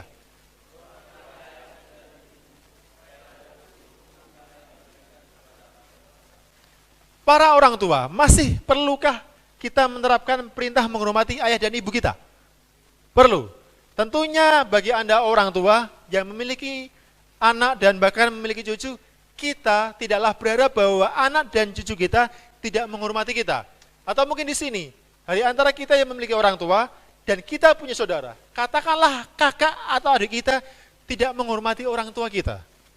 Bukankah rasanya akan sangat menyakitkan buat kita, meskipun yang menerima kurang ajar adalah orang tua kita? Saya masih ingat beberapa hari silam salah satu saudara kita, Mbak Sri Hartini, kehilangan salah satu orang tua angkatnya. Itu pun sangat menyakitkan buat kita saat kita kehilangan orang tua yang mungkin adalah bukan orang tua kandung kita. Sehingga kita boleh tetapkan, perintah menghormati orang tua adalah satu ketetapan yang haruslah kita terapkan hingga saat ini. Karena pasti tidak ada satu orang tua pun yang mau bahwa orang tuanya kurang ajar kepada mereka. Namun, buat orang tua jangan dulu Anda berbangga bahwa Anda harus menerima penghormatan dari anak Anda. Memang anak Anda haruslah menghormati Anda. Namun apakah Anda juga melatih anak Anda untuk menghormati Anda? Ataukah Anda melatih anak Anda untuk membaca firman Tuhan sebagai panduan hidupnya? Ataukah Anda juga mengarahkan anak Anda kepada jalan yang lurus, kepada jalan Tuhan? Ini adalah satu pertanyaan. Karena mengapa seringkali ada banyak anak yang terjerumus dalam kehidupan keduniawian, bahkan ada anak yang seringkali melawan kepada orang tuanya. Mungkin saja orang tua tidak menetapkan satu pengajaran yang baik kepada anak-anaknya. Sehingga ketika firman Tuhan mengatakan, hormatilah ayah dan ibumu, tidak hanya berlaku kepada anak-anak supaya menghormati orang tuanya, namun ingatlah kepada orang tua. Bahkan kepada para kakek nenek yang ada di tempat ini. Apakah kita terbeban untuk mengajarkan prinsip kebenaran kepada anak cucu kita? Itulah hukum yang kelima. Dan kita percaya bahwa hormatilah ayah dan ibumu masih kita perlukan hingga saat ini. Ada banyak kabar di televisi yang mengatakan hanya gara-gara orang tua tidak memberikan warisan, seorang anak membunuh orang tuanya. Baik, kita akan berpindah kepada perintah yang keenam. Apakah perintah yang keenam? Kita akan membaca daripada Keluaran 20 ayat 13, jangan membunuh. Jangan membunuh. Baik, saya ingin bertanya, siapakah yang merasa bahwa perintah jangan membunuh tidak kita perlukan saat ini? Baik, adakah yang berpikir bahwa perintah jangan membunuh kita tidak perlukan saat ini? Saya yakin dan percaya bahwa setiap kita di tempat ini masih membutuhkan perintah jangan membunuh. Tiba-tiba kita katakan perintah jangan membunuh dihilangkan, dan kemudian kepolisian menetapkan membunuh adalah suatu hal yang diresmikan oleh negara. Mungkin bisa jadi saat kita keluar dari tempat ini, ada orang yang mungkin tidak suka dengan seminar ini dan mereka akan mencoba menyakiti kita. Saudara sekalian, perintah jangan membunuh adalah satu hal yang masih berlaku hingga saat ini dan saat Tuhan datang yang kedua kali. Anda mengatakan, saya tidak membunuh, saya tidak menyakiti orang lain. Namun kita lihat ada begitu banyak aborsi yang terjadi saat ini. Ada begitu banyak ibu-ibu yang menggugurkan janin mereka oleh karena tidak mengendaki kelahiran anak mereka. Apakah ini adalah sebuah pelanggaran pembunuhan? Saya katakan adalah iya. Karena nyawa adalah milik Tuhan. Atau mungkin Anda katakan, saya tidak menyakiti orang lain, saya tidak membunuh orang lain, tapi bagaimana dengan kita yang menyakiti tubuh kita? Kita tahu contohnya, rokok tidak baik untuk kesehatan kita, namun kita menghabiskan berbatang-batang rokok tiap hari. Itu pula dikategorikan sebagai sebuah pembunuhan. Pembunuhan secara perlahan. Kita mengatakan, manusia punya umur antara 70 hingga 80 tahun. Namun gara-gara sebatang rokok, kita mengurangkan usia kita 10 hingga 20 tahun. Bukankah itu adalah sebuah pembunuhan? Saudara sekalian, mari kita definisikan pembunuhan adalah satu hal yang sangat luas. Tidak hanya saat kita menghilangkan nyawa orang lain, tidak hanya saat kita menyakiti fisik orang lain, namun mungkin pula saat kita tidak menjaga kesehatan tubuh kita. Saat kita melalaikan kesehatan tubuh kita, maka Tuhan katakan sebuah pelanggaran pembunuhan. Terus sekalian, kita lihat ini, bahwa dunia masih memerlukan perintah untuk tidak membunuh. Lalu bagaimana dengan perintah yang ketujuh? Setelah perintah yang kelima adalah hormatilah orang tua, perintah yang keenam jangan membunuh, dan perintah yang ketujuh saya yakin buat suami, istri, dan para keluarga sangat ingin perintah ini tetap berlaku. Jangan apa? Berzina. Apakah Anda ingin tiba-tiba saat Anda berjalan dengan istri Anda, dan kemudian istri Anda melirik anak muda di sana yang jauh lebih ganteng dan kemudian mengatakan, "Pak, saya tak punya pil yang ini ya, dia lebih ganteng daripada papa." Apakah para suami masih menginginkan bila mana ini terjadi? Tentunya kita tidak ingin bila mana pasangan kita bermain belakang atau bermain serong di belakang kita. Oleh karena itu, perintah jangan bunuh adalah satu hal yang sangat penting. Saudara sekalian, adalah satu hal yang cukup merugikan ketika ada perkembangan zaman yang begitu maju. Karena mengapa? Coba perhatikan gambar di samping. Tahukah Anda ini? Gambar di samping adalah satu situs yang dikelola untuk memfasilitasi setiap pasangan yang sudah menikah untuk selingkuh dengan orang lain. Siapa yang ingin tahu situs ini? Angkat tangan. Siapakah yang ingin tahu situs ini? Inilah situs yang akan memfasilitasi orang untuk selingkuh. Kalaupun seandainya saya tahu situs ini, saya tidak akan beritahukan kepada Bapak Ibu sekalian. Karena saya tidak ingin setiap dari kita di sini berselingkuh daripada pasangan kita. Saudara sekalian, di internet, tawaran-tawaran untuk menyediakan perselingkuhan pun ada di sana. Dunia sudah semakin rusak dalam hal moralitas. Perselingkuhan tidak hanya dilakukan secara manual, namun orang-orang pun dengan menjaga privasi, mereka menggunakan internet, menggunakan situs ataupun web yang demikian untuk mencari pasangan selingkuh. Kita lihat, dosa jangan membunuh sudah semakin memuncak saat ini. Tahun lalu, apa yang terjadi dengan tahun lalu? Amerika yang selama sekian tahun tidak meresmikan pernikahan sesama jenis. Tapi apa yang dibuat di Amerika tahun lalu? Apakah yang diresmikan? Pernikahan sesama jenis, LGBT. Di Indonesia juga sudah mulai berdengung tentang hal itu. Banyak negara di dunia ini sekarang sudah mulai mendengungkan satu keadaan untuk pernikahan sesama jenis. Beberapa waktu lalu saya melihat di sebuah berita, pasangan gay, 2 orang pria, sangat bahagia ketika mereka mengadopsi anak, seolah anak itu lahir daripada rahim mereka. Kita lihat, dunia sudah semakin menjijikkan dan moralitas semakin menurun. Tidak hanya itu, saya sangat ingat benar bahwa beberapa kali dalam berita yang saya lihat di televisi, kadangkala pria pun untuk melampiaskan nafsunya berhubungan badan dengan binatang. Kita lihat, sangat-sangatlah sudah menurun moralitas zaman ini. Sehingga perintah jangan berzina adalah satu perintah yang masih berlaku hingga saat ini dan sangat penting untuk kita di zaman ini. Oke, ini adalah perintah yang ke-7 yang mengatur perintah supaya kita tidak berzina. Lalu bagaimana dengan perintah yang ke-8? Perintah yang ke-8 di dalam Keluaran 20 ayat 15, firman Tuhan mengatakan, jangan mencuri.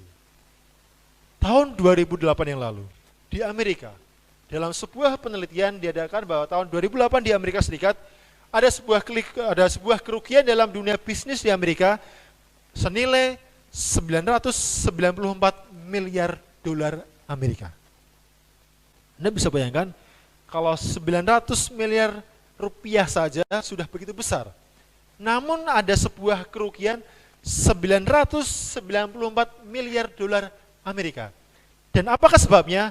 Ada 75% karyawan dari perusahaan-perusahaan yang ada di Amerika melakukan pencurian. Saya tidak tahu pencurian jenis apa yang mereka lakukan. Mungkin satu pencurian dengan pencurian yang lain jenis atau berbeda jenisnya.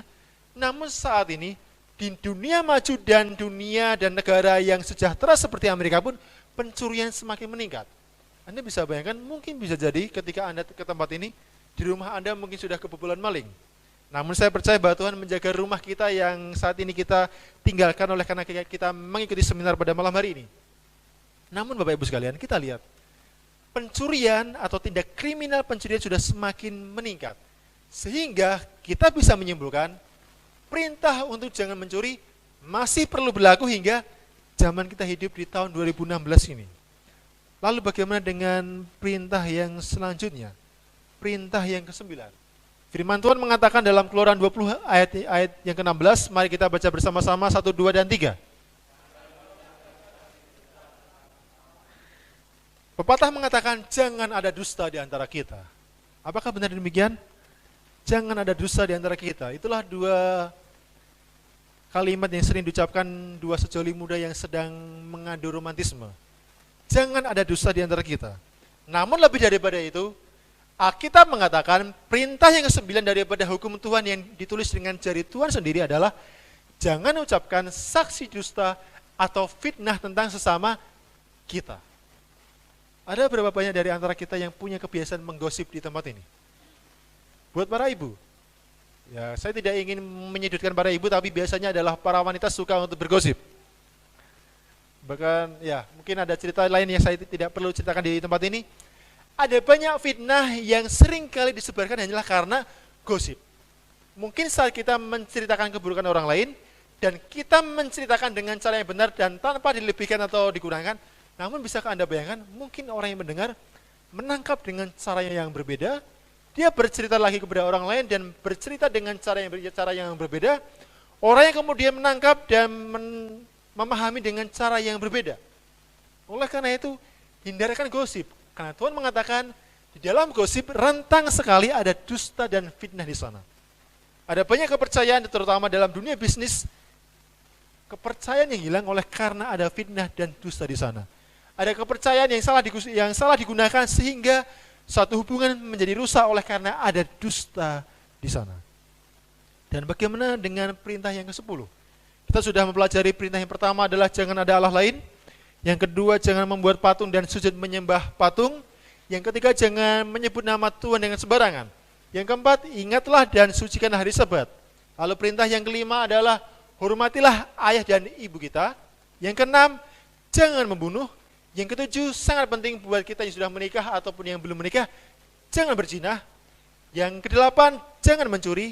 Yang ke-9, jangan ucapkan saksi dusta atau fitnah tentang sesama kita.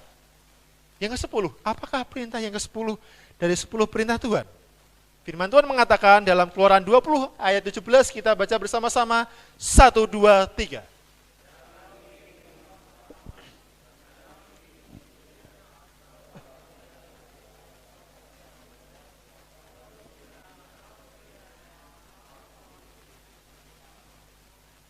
Jangan ingini milik orang lain kalau kita mau sederhanakan bahasanya. Ada banyak suami istri yang mungkin bertengkar hanyalah karena sang istri melihat anting-anting yang dipakai tetangga barunya dan berkata, "Pak, anting-anting saya kenakan sudah kuno. Saya ingin anting-anting yang lebih indah dan lebih modern. Kalung saya ini sudah, coba lihat, sudah warnanya sudah tidaklah indah lagi, tolong berikan mutiara." Hanya gara-gara mungkin melihat tetangganya mengenakan perhiasan yang baru. Atau mungkin sekarang ini, karena mobil sudah cukup murah, ada banyak orang yang menginginkan mobil baru hanya karena tetangganya punya mobil yang jauh lebih baik. Atau mungkin yang cukup buruk, ketika melihat tetangganya menikah dan istrinya lebih cantik dan dia berkata kepada istrinya, "Bolehkah saya menikah kembali? Saya ingin punya istri yang lebih cantik daripada engkau, karena tetangga kita punya istri yang jauh lebih cantik." Kita sudah hidup dalam satu zaman yang begitu korup secara moralitas. Sehingga yang namanya menginginkan milik orang lain adalah satu hal yang luar biasa. Dan ada banyak kesempatan untuk berbuat jahat hanyalah karena sifat iri hati dan menginginkan milik orang lain. Ingat apa yang dikatakan oleh Bang Napi? Kejahatan bukan muncul karena kerinduan orang, tapi kesempatan. Ada banyak seringkali orang menggunakan atau menginginkan barang milik orang lain adalah karena dia memiliki kesempatan untuk menaruh iri hati dalam kehidupannya. Saudara sekalian, kita boleh simpulkan 10 perintah Tuhan tidak hanya menyatakan tuntutan keinginan Tuhan, tapi 10 perintah Tuhan lebih daripada itu adalah 10 kunci kedamaian dan kebahagiaan. Jika Anda rindu untuk setia kepada Tuhan dan Anda rindu setia untuk menyembah Yesus, maka jangan ada Allah lain dalam kehidupan kita. Bila mana Anda rindu untuk mendapatkan rumah tangga yang bahagia dan penuh kedamaian, jangan pernah mencoba melirik wanita lain ataupun pria lain. Jika Anda rindu Anda mendapatkan satu kebahagiaan dalam kehidupan keluarga besar Anda, maka hormatilah orang tua Anda. Saudara sekalian, 10 perintah Tuhan bukanlah hanya sekadar mengajarkan tuntutan keinginan Tuhan, tapi adalah 10 kunci tentang kedamaian dan kebahagiaan. Saudara sekalian, bukankah sangat penting 10 perintah Tuhan ini? Dan firman Tuhan mengatakan, Berbahagialah orang yang tidak bercela dalam hidupnya dan yang berjalan di dalam hukum Tuhan. Inilah yang Mazmur Daud katakan dalam Mazmur 119 ayat yang pertama. Saudara sekalian, perintah Tuhan bukanlah hanya sekedar tuntutan Tuhan. Daud mengatakan, barang siapa yang berjalan di dalam hukum Tuhan dan barang siapa didapati tidak bercela dalam penurutan kepada hukum Tuhan, maka kebahagiaan adalah janji yang Tuhan akan berikan kepada mereka. Selama ini dalam kehidupan saya seringkali saya melihat 10 perintah Tuhan adalah sebagai sebuah tuntutan. Ketika saya melihat perintah Tuhan sebagai sebuah tuntutan, seringkali menjadi begitu berat. Namun ketika saya melihat bahwa dalam perintah Tuhan yang saya turuti mendatangkan kebahagiaan buat saya, maka perintah Tuhan menjadi begitu mudah dalam kehidupan saya. Saudara sekalian, perintah Tuhan adalah satu kunci mendatangkan kedamaian dan kebahagiaan di dalam kehidupan kita. Namun meskipun demikian, masih pula kadangkala ada orang yang bertanya, mengapa kita harus patuh dan melakukan hukum Tuhan? Bukankah kita diselamatkan oleh kasih karunia kematian Yesus Kristus? Ini yang seringkali masih saya sering dengar. Orang Kristen diselamatkan oleh karena kasih karunia Kristus, sehingga saya tidak perlu menuruti perintah Tuhan. Namun kita boleh simpulkan, menuruti perintah Tuhan bukanlah supaya kita diselamatkan, tapi adalah karena kita rindu mendapatkan kebahagiaan. Bahkan dalam Efesus 2 ayat 8 dan 9, mari kita baca bersama-sama 1, 2, dan 3.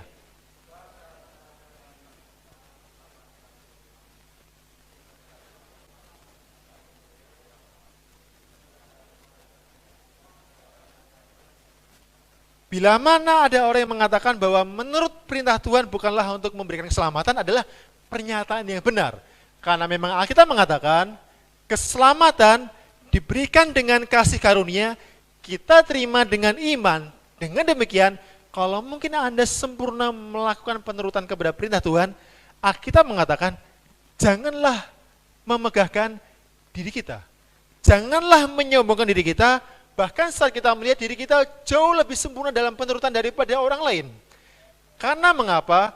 Karena keselamatan yang kita dapatkan bukanlah oleh karena penurutan yang kita buat, namun oleh karena kasih karunia yang kita terima melalui iman dalam kematian Yesus Kristus. Saudara sekalian, dan Alkitab mengatakan dalam Yohanes 14 ayat yang ke-15, jikalau kamu mengasihi aku, kamu akan menuruti segala perintahku. Perintah Tuhan selain untuk mendatangkan kebahagiaan, namun motivasi utama kita menuruti perintah Tuhan adalah bila mana kita mengasihi siapa? Mengasihi Yesus. Buat pasangan yang telah menikah, kadangkala kita mendapatkan permintaan yang begitu berat daripada pasangan kita. Namun saat kita sungguh-sungguh mengasihi pasangan kita, maka apapun permintaan yang pasangan kita minta, akan kita lakukan. Saat kita mengasihi Yesus lebih daripada segalanya, meskipun perintah Tuhan tampak sulit untuk kita lakukan, namun kita akan menuruti perintah Tuhan. Bapak Ibu sekalian, satu hal yang sangat penting buat kita, perintah Tuhan kita lakukan dengan satu motivasi yang benar adalah karena kita mengasihi Yesus. Dan ada fakta yang menarik. Beberapa orang mengatakan, bukankah 10 perintah Tuhan dalam perjanjian lama sudah digantikan dengan hukum kasih dalam perjanjian yang baru? Ya, saya sering mendengar perkataan seperti itu. 10 perintah Tuhan tidak lagi berlaku karena sudah ada hukum kasih yang Yesus nyatakan dalam perjanjian baru. Saudara sekalian, sebelum kita menjawab pertanyaan itu, mari kita kembali mencoba melihat Matius 22 ayat yang ke-37. Inilah perintah kasih yang Tuhan berikan kepada para murid 2000 tahun silam. Mari kita baca bersama-sama 1, 2, dan 3.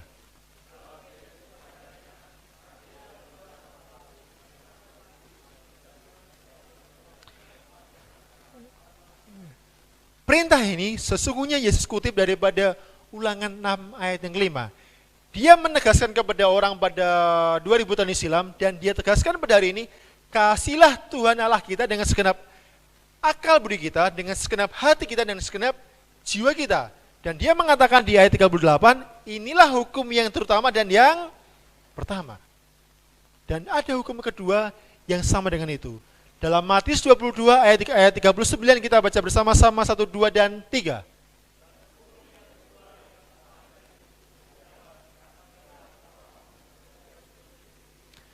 Yesus mengatakan, selain kasih kepada Tuhan, namun ada hukum yang kedua yang tidak kalah penting adalah mengasihi sesama manusia. Dan dan Yesus mengutip perkataan ini dari Imamat 19 ayat yang ke-18. Kalau Anda perhatikan Imamat 19 ayat yang ke-18, ribuan tahun sebelum Yesus mengatakan kasihlah sama manusia, pernah dicatat dalam perjanjian yang lama.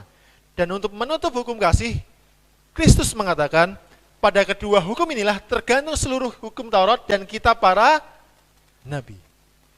Dan saudara sekalian, seringkali orang mengatakan, bukankah 10 perintah Tuhan telah digantikan dengan kasih kepada Tuhan dan kasih kepada sama manusia? Mari kita perhatikan gambar di depan ini. Ini adalah dua loh batu Tuhan yang menyatakan hukum Tuhan. Yang pertama dan yang keempat, dan yang hukum perintah yang kelima hingga perintah yang ke-10. Saudara sekalian, mari kita menguji ingatan kita.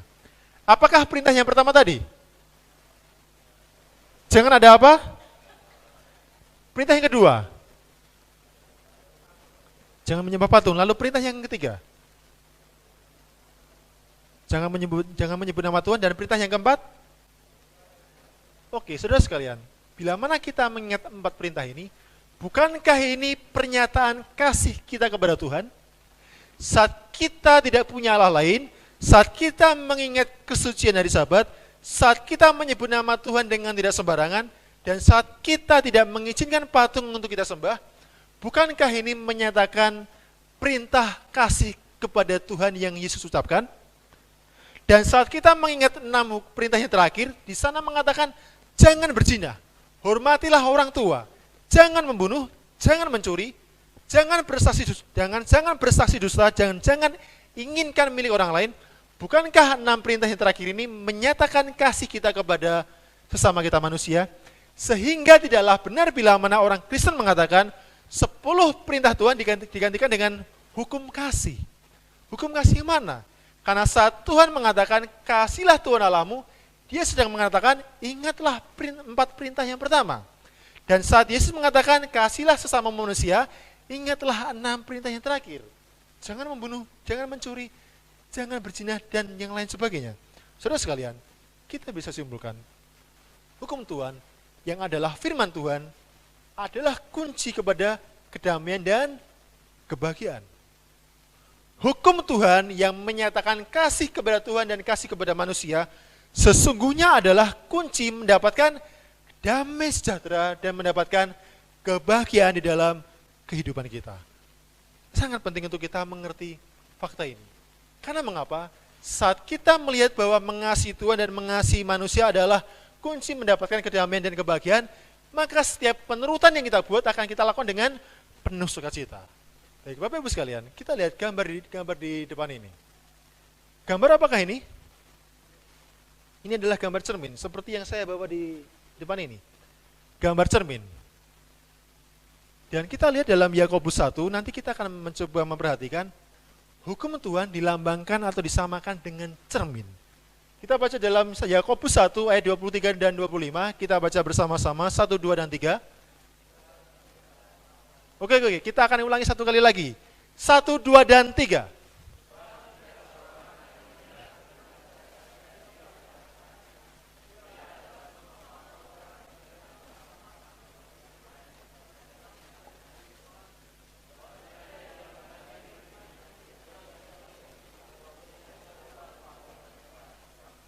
Rasul Yakobus mengatakan, orang yang hanya mengamati mukanya di depan cermin adalah sama dengan orang yang hanya mendengar firman Tuhan tapi tidak melakukannya. Saudara bisa bayangkan, seandainya kita keluar dari kamar mandi, kita telah keramas ketika kita mandi, dengan rambut yang begitu berantakan, namun saat kita melihat ke cermin, dan kita melihat rambut begitu berantakan, namun kita tidak menyisir rambut kita, apakah bisa kemudian rambut kita menjadi rapi? Tidak. Ketika orang di depan cermin, dia melihat rambutnya tidak rapi, maka dia akan menyisir rambutnya. Itulah orang yang bijaksana.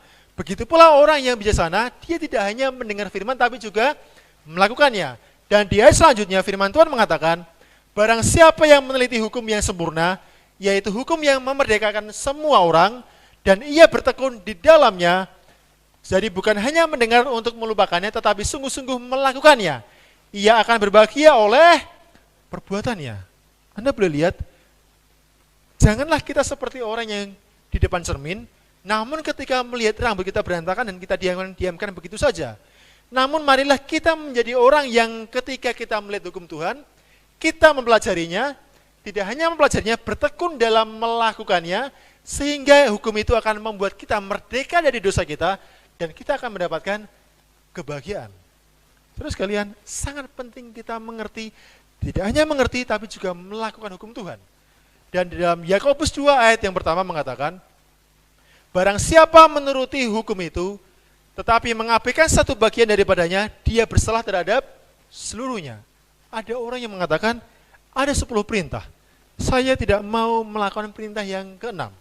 Saya akan bunuh begitu banyak orang. Dan dia mengatakan, toh saya masih menuruti 9 perintah yang lainnya, dan hanya satu perintah yang saya tidak ikuti. Apakah bisa demikian? Yakobus 2 ayat 10, firman Tuhan mengatakan, setiap orang yang meskipun hanya melanggar satu perintah Tuhan, sesungguhnya dia sedang melanggar 9 perintah yang lainnya. Bapak Ibu sekalian, janganlah kita berpuas diri saat kita hanya melanggar satu perintah Tuhan. Karena sekalipun ada 9 perintah yang kita ikuti, sesungguhnya pelanggaran kepada satu perintah Tuhan menyatakan pelanggaran kepada seluruh hukum Tuhan. Dan kita lihat dalam gambar di samping ini. Dan kita lihat pertanyaan, apakah hukum dapat membersihkan kita daripada dosa kita? Apakah hukum dapat membersihkan kita daripada dosa kita? Baik, saya ingin buat ilustrasi. Saya mohon teman saya Yano boleh datang ke depan. Saya mohon teman saya Yano boleh datang ke depan ini.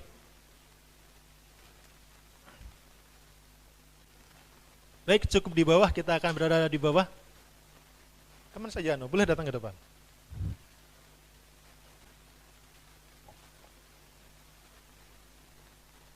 Baik. Kalau kita perhatikan wajahnya, ataupun wajah saya tampak begitu bersih. Ya, wajah kami sama-sama bersih. Namun seandainya kami buat demikian. Kita buat untuk percobaan, Yano. Kita buat untuk percobaan.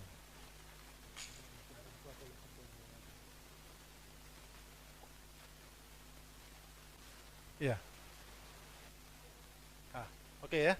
Kita buat percobaan dengan cara yang demikian. Kemudian, ketika kami melihat ke cermin, muka kami sama-sama kotor. Dan kami akan mengatakan kepada cermin, tolong bersihkan muka kami. Apakah bisa dengan cara yang demikian sehingga muka kami menjadi bersih? Tidak. Apa yang kami butuhkan supaya kami menjadi bersih muka kami? Apakah cukup dengan memandang kepada cermin ini? Tidak. Maka yang saya butuhkan, terima kasih. Maka yang saya butuhkan adalah tidak hanya cukup saya memandang kepada cermin supaya muka saya menjadi bersih, yang saya butuhkan adalah pergi ke kamar mandi dan kemudian mengambil air dan dengan sabun mengelap muka saya. Sehingga untuk menjawab pertanyaan apakah hukum Tuhan dapat membersihkan kita daripada dosa kita, maka jawabannya adalah tidak. Karena sebagaimana cermin hanyalah sanggup menunjukkan kekotoran dan noda di wajah kita, begitu pula hukum Tuhan. Hukum Tuhan hanyalah sanggup menunjukkan betapa berdosanya saudara dan saya. Dan untuk membersihkan kekotoran itu, apakah yang kita butuhkan? Untuk membersihkan noda dosa dalam kehidupan kita, siapakah yang kita butuhkan? Dalam firman Tuhan mengatakan, di dalam 1 Yohanes 1 ayat yang ke-7, Rasul Yohanes mengatakan, tetapi jika kita hidup di dalam terang, sama seperti dia ada di dalam terang, maka kita beroleh persekutuan seorang dengan yang lain. Dan darah Yesus anaknya itu menyucikan kita daripada segala dosa kita. Hanyalah Yesus yang sanggup menyucikan kita daripada dosa kita. Meskipun betapa sempurnanya hukum Tuhan dan betapa kekalnya hukum Tuhan, namun firman Tuhan mengatakan hanyalah Yesus yang sanggup membersihkan kita daripada dosa kita. Dan ayat yang 9 mengatakan, jika kita mengaku dosa kita, maka Tuhan setia dan adil, sehingga Dia akan mengampuni kita daripada segala dosa kita dan menyucikan kita daripada segala kejahatan kita. Hukum Tuhan, meskipun betapa sempurnanya hukum itu, tidak pernah bisa membuat kita tersuci daripada dosa kita. Yesuslah, saat kita mengaku dosa kita kepada Yesus, Dia memberikan pengampunan untuk saudara dan saya, di saat yang bersamaan Dia menyucikan noda dosa di dalam kehidupan kita. Saudara sekalian, janganlah kita pernah bermegah, saya orang Kristen selama 10 tahun. Saya orang Kristen selama 30 tahun. Atau mungkin bagi yang lansia, saya orang Kristen selama 40-60 tahun. Karena mengapa? Meskipun kita adalah orang Kristen yang sempurna sekalipun dalam penurutan hukum Tuhan, hanyalah Yesus yang sanggup menyucikan kita daripada dosa kita. Saudara sekalian, ingatlah ini. Hanyalah Yesus yang sanggup membersihkan noda dosa dalam kehidupan kita. Namun bagaimana dengan pertanyaan ini? Seseorang mengatakan, saya orang Kristen, namun saya pikir saya tidak perlu untuk memelihara hukum Tuhan. Apakah benar demikian jika orang mengatakan saya Kristen, namun saya menolak memelihara hukum Tuhan? Yang penting kan saya datang ke gereja. Apakah pernyataan yang demikian dapat dibenarkan? Saudara sekalian, kita perhatikan 1 Yohanes 2 ayat yang ketiga. Kita baca bersama-sama 1, 2, dan 3.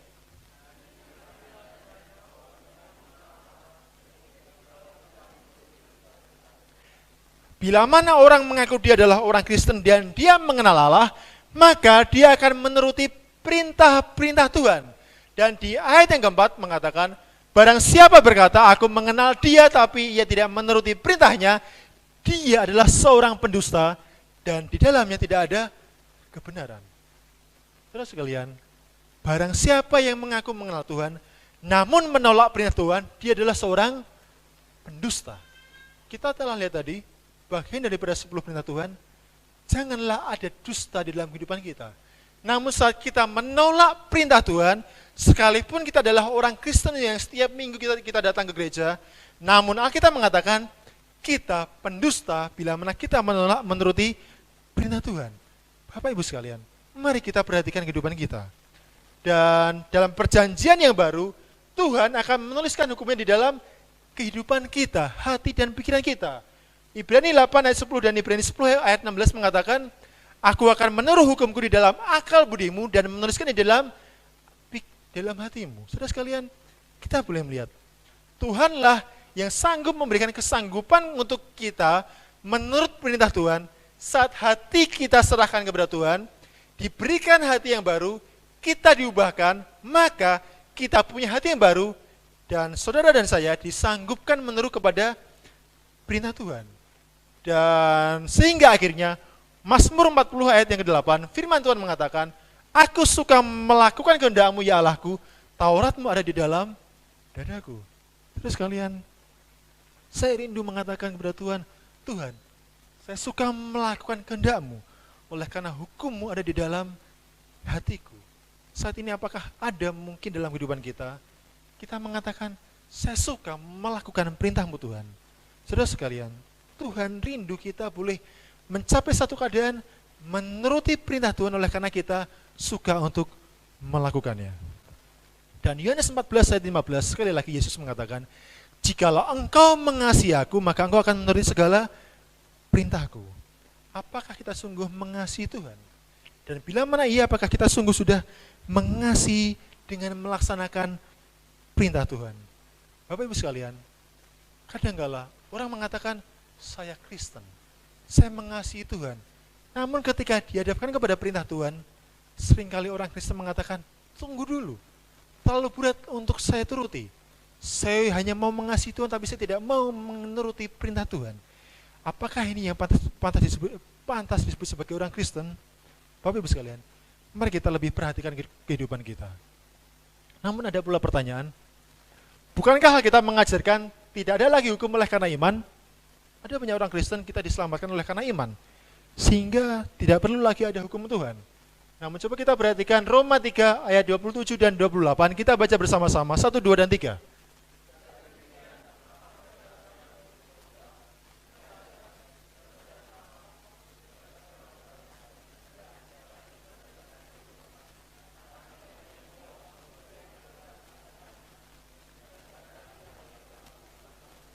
Dan kita lanjutkan ayat yang selanjutnya, 1, 2, dan 3.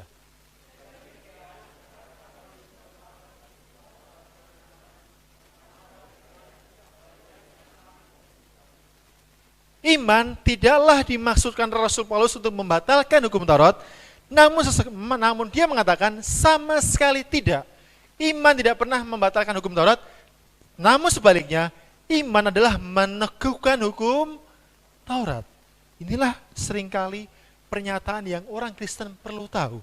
Banyak orang mengatakan, karena saya punya iman, saya menolak hukum Tuhan. Namun firman Tuhan mengatakan, dan jika memang kita punya iman, seharusnya lah kita menuruti apa yang Tuhan katakan. Namun ada pula pertanyaan yang lain. Bukankah Alkitab mengajarkan bahwa kita tidak di bawah hukum, tapi kita di bawah kasih karunia? Iya, orang Kristen sering mengatakan ini. Oleh karena saya di bawah kasih karunia, maka saya tidak perlu menurut kepada hukum Tuhan. Namun coba kita baca Roma 6 ayat 14 dan 15, kita baca bersama-sama, 1, 2, dan 3.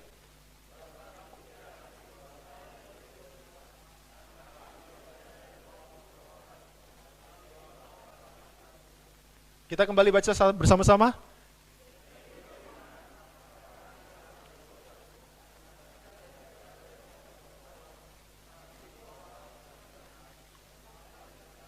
Rasul Paulus mengatakan, sekalipun kita diselamatkan oleh kasih karunia, bukanlah menjadi izin buat kita melakukan pelanggaran kepada hukum Tuhan.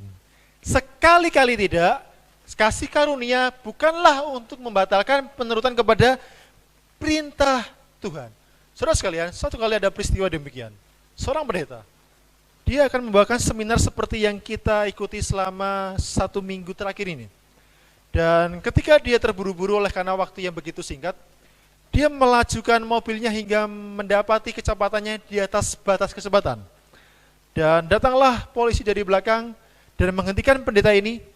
Dan polisi mengetuk pintu jendela pendeta ini dan mengatakan, tolong bukakan Bapak. Dan kemudian pendeta mengatakan, Pak polisi, saya terburu-buru. Saya hendak untuk mengikuti seminar tentang hukum Tuhan. Tugas kita sama. Kita sama-sama menolong orang untuk menuruti hukum. Kalau Anda menolong orang untuk menurut hukum lalu lintas, saya melakukan tugas saya untuk menolong orang menuruti hukum Tuhan. Tolong ampunilah saya untuk kesempatan kali ini saja. Dan kemudian polisi mengatakan, oke Bapak Pendeta, untuk saat ini Anda berada di bawah kasih karunia saya. Saya ampuni Anda, tapi tolong jangan langgar batas kecepatan. Saudara sekalian, ketika pendeta ini diampuni oleh karena dia melanggar batas kecepatan, dan setelah diampuni, dan ketika dia mengendarakan mobilnya, apakah dia akan kembali melanggar peraturan lalu lintas? Tidak. Karena dia diampuni, dia merasa bersuka cita di sana, dia merasa bersyukur di sana, oleh karena kesalahannya telah diampuni, dan dia akan menuruti apa yang polisi itu katakan, oleh karena dia menghargai apa yang pengampunan telah diberikan oleh polisi itu. Bapak Ibu sekalian, ketika kasih karunia menyelamatkan saudara dan saya, ketika kita diampuni oleh karena kematian Kristus, bukanlah menjadi sebuah alibi buat kita untuk menolak hukum Tuhan dan melanggar hukum Tuhan. Dan oleh karena Yesus telah mati untuk kita, dan oleh karena keselamatan adalah kasih karunia yang Dia anugerahkan kepada kita, seharusnya lah kita semakin bertekun menuruti apa yang Yesus perintahkan dalam kehidupan kita. Dan di dalam Roma 3 ayat 31 mengatakan, adakah kami membatalkan hukum Taurat karena iman? Sama sekali tidak, sebaliknya kami malah meneguhkannya. Dan di dalam Mazmur 119 ayat yang pertama, kembali kita membaca ayat ini, berbahagialah orang-orang yang tidak bercela di dalam hidupnya, yang berjalan di dalam hukum Tuhan. Saudara sekalian, sekalipun kita diselamatkan oleh kasih karunia, hukum Tuhan masih tetap berlaku, karena dengan berjalan di dalam hukum Tuhan, maka Tuhan menjanjikan ada kebahagiaan di dalam kehidupan kita. Bapak Ibu sekalian, saat ini, satu ayat terakhir sebelum kita menutup pelajaran kita pada malam hari ini. Yesus mengatakan, jikalau kamu mengasihi aku, kamu akan menuruti segala perintahku. Adakah di dalam kehidupan kita mengaku, Tuhan saya mengasihi engkau. Saya mau menjadi orang Kristen yang sejati. Saya menghargai kematianmu di kayu salib. Namun apakah ada dalam satu kehidupan kita mengatakan, Tuhan, saya mengasihi engkau dan tolong bantu saya untuk dapat menuruti perintah-perintahmu. Yesuslah sumber kekuatan dalam kehidupan kita. Jika memang kita mengasihi Dia, maka kerinduan terbesar kita adalah tunduk kepada perintah Tuhan dan melakukan apa yang menjadi perintah Tuhan. Dalam kehidupan saya di masa lalu, ada satu masa dalam satu kehidupan saya menolak perintah Tuhan. Saya bertindak apa yang baik menurut pikiran saya. Saya bertindak apa yang saya pikir baik menurut apa yang saya rasakan. Saya menolak apa yang Tuhan perintahkan untuk saya lakukan. Namun ketika saya menyadari bahwa Tuhan rindu saya mengasihi Dia, namun lebih daripada itu, Tuhan rindu saya mengikuti apa yang menjadi perintahnya, saya serahkan hidup saya kepada Tuhan. Ada ribuan umat Tuhan di luar sana yang juga mengalami perkara yang demikian. Mengasihi Tuhan tapi juga menuruti perintah Tuhan. Malam hari ini, Yesus memanggil kepada Bapak Ibu sekalian, setiap orang di tempat kita. Saya tahu masing-masing kita punya pergumulan, kita punya masalah dalam kehidupan kita, dan kita rindu dalam seminar kita menemukan jalan keluar. Dan Yesus katakan, jika kita mengasihi Yesus, marilah kita turuti perintah Tuhan. Berapa banyak dari antara saudara sekalian yang mau mengatakan, saya menuruti perintah Tuhan? Jika memang ini adalah kerinduan saudara sekalian, saya undang kita bangkit berdiri dan kita akan menyanyikan lagu penutup kita.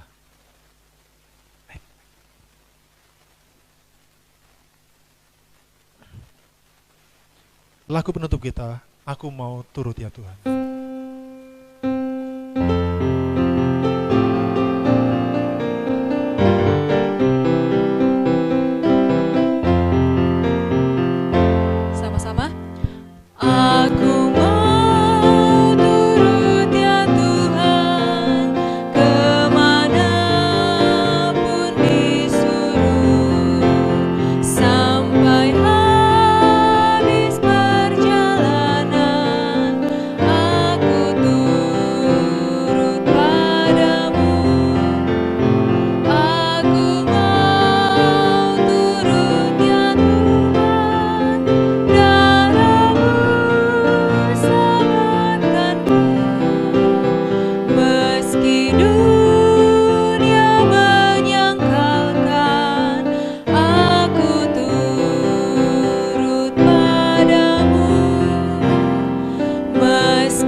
Memanggil saudara sekalian, jika memang kita mengasihi Tuhan, turutilah perintah-perintah Tuhan. Jika memang malam hari ini Anda mengatakan saya mengasihi Tuhan, Tuhan memanggil Anda, turutilah perintah-perintah. Bukalah hati Anda kepada Tuhan. Tuhan rindu kita tidak hanya sekedar mengatakan mengasihi Dia, namun apakah hati kita dan pikiran kita rindu untuk menuruti perintah Tuhan. Saudara sekalian, ingat bahwa Yesus mati tercurah untuk saudara dan saya. Dan apakah saudara rindu tidak hanya mengatakan mengasihi Tuhan, tapi Anda mengatakan, Yesus, terima kasih kematian-Mu menebus dari kayu salib. Aku mau menyatakan hari ini, aku mau mengasihi perintah Tuhan.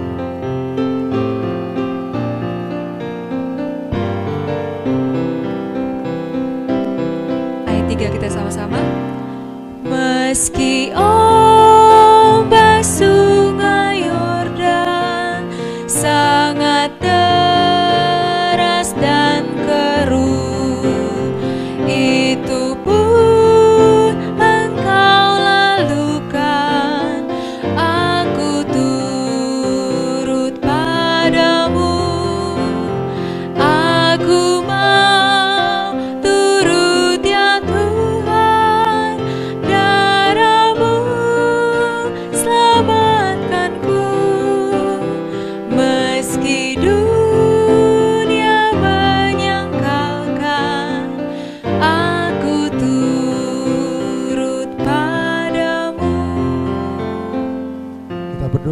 surga, terima kasih pelajaran malam hari ini menolong kami terbuka secara rohani kami. Kami melihat bahwa Engkau telah mati di kayu salib dan Engkau mau mati untuk kami oleh karena pelanggaran dan dosa kami. Saat ini kami mau menyatakan kepadamu, kami mau mengasihi-Mu, namun lebih daripada itu, tidak hanya terucap di mulut bahwa kami mengasihi-Mu, tapi kami juga mau turut memelihara dan menuruti perintah-perintah-Mu. Kami orang berdosa, hati kami kotor oleh karena dosa. Oleh karena itu Bapa, tolong sucikan kami. Kami mau mengakui dosa kami, dan tolong berikan kuasa dan kesanggupan untuk kami, supaya kami dapat dimampukan menurut kepada perintah-Mu. Masing-masing orang di tempat ini Bapa, bergumul dalam kehidupannya, bergumul dalam penurutannya setiap hari kepadamu. Namun Kau tolong mereka saat ini. Mereka menyerahkan hidupnya kepadamu, dan mereka menyerahkan hati dan pikirannya kepadamu. Sehingga sanggupkanlah mereka dan kami semua di tempat ini, agar kami boleh dimampukan membuat satu penurutan yang sempurna kepada perintah-Mu. Terima kasih, janji kematian-Mu menyanggupkan kami menuruti perintah-Mu. Dalam nama Putra yang Tunggal kami telah berdoa dan mengucap syukur. Amin.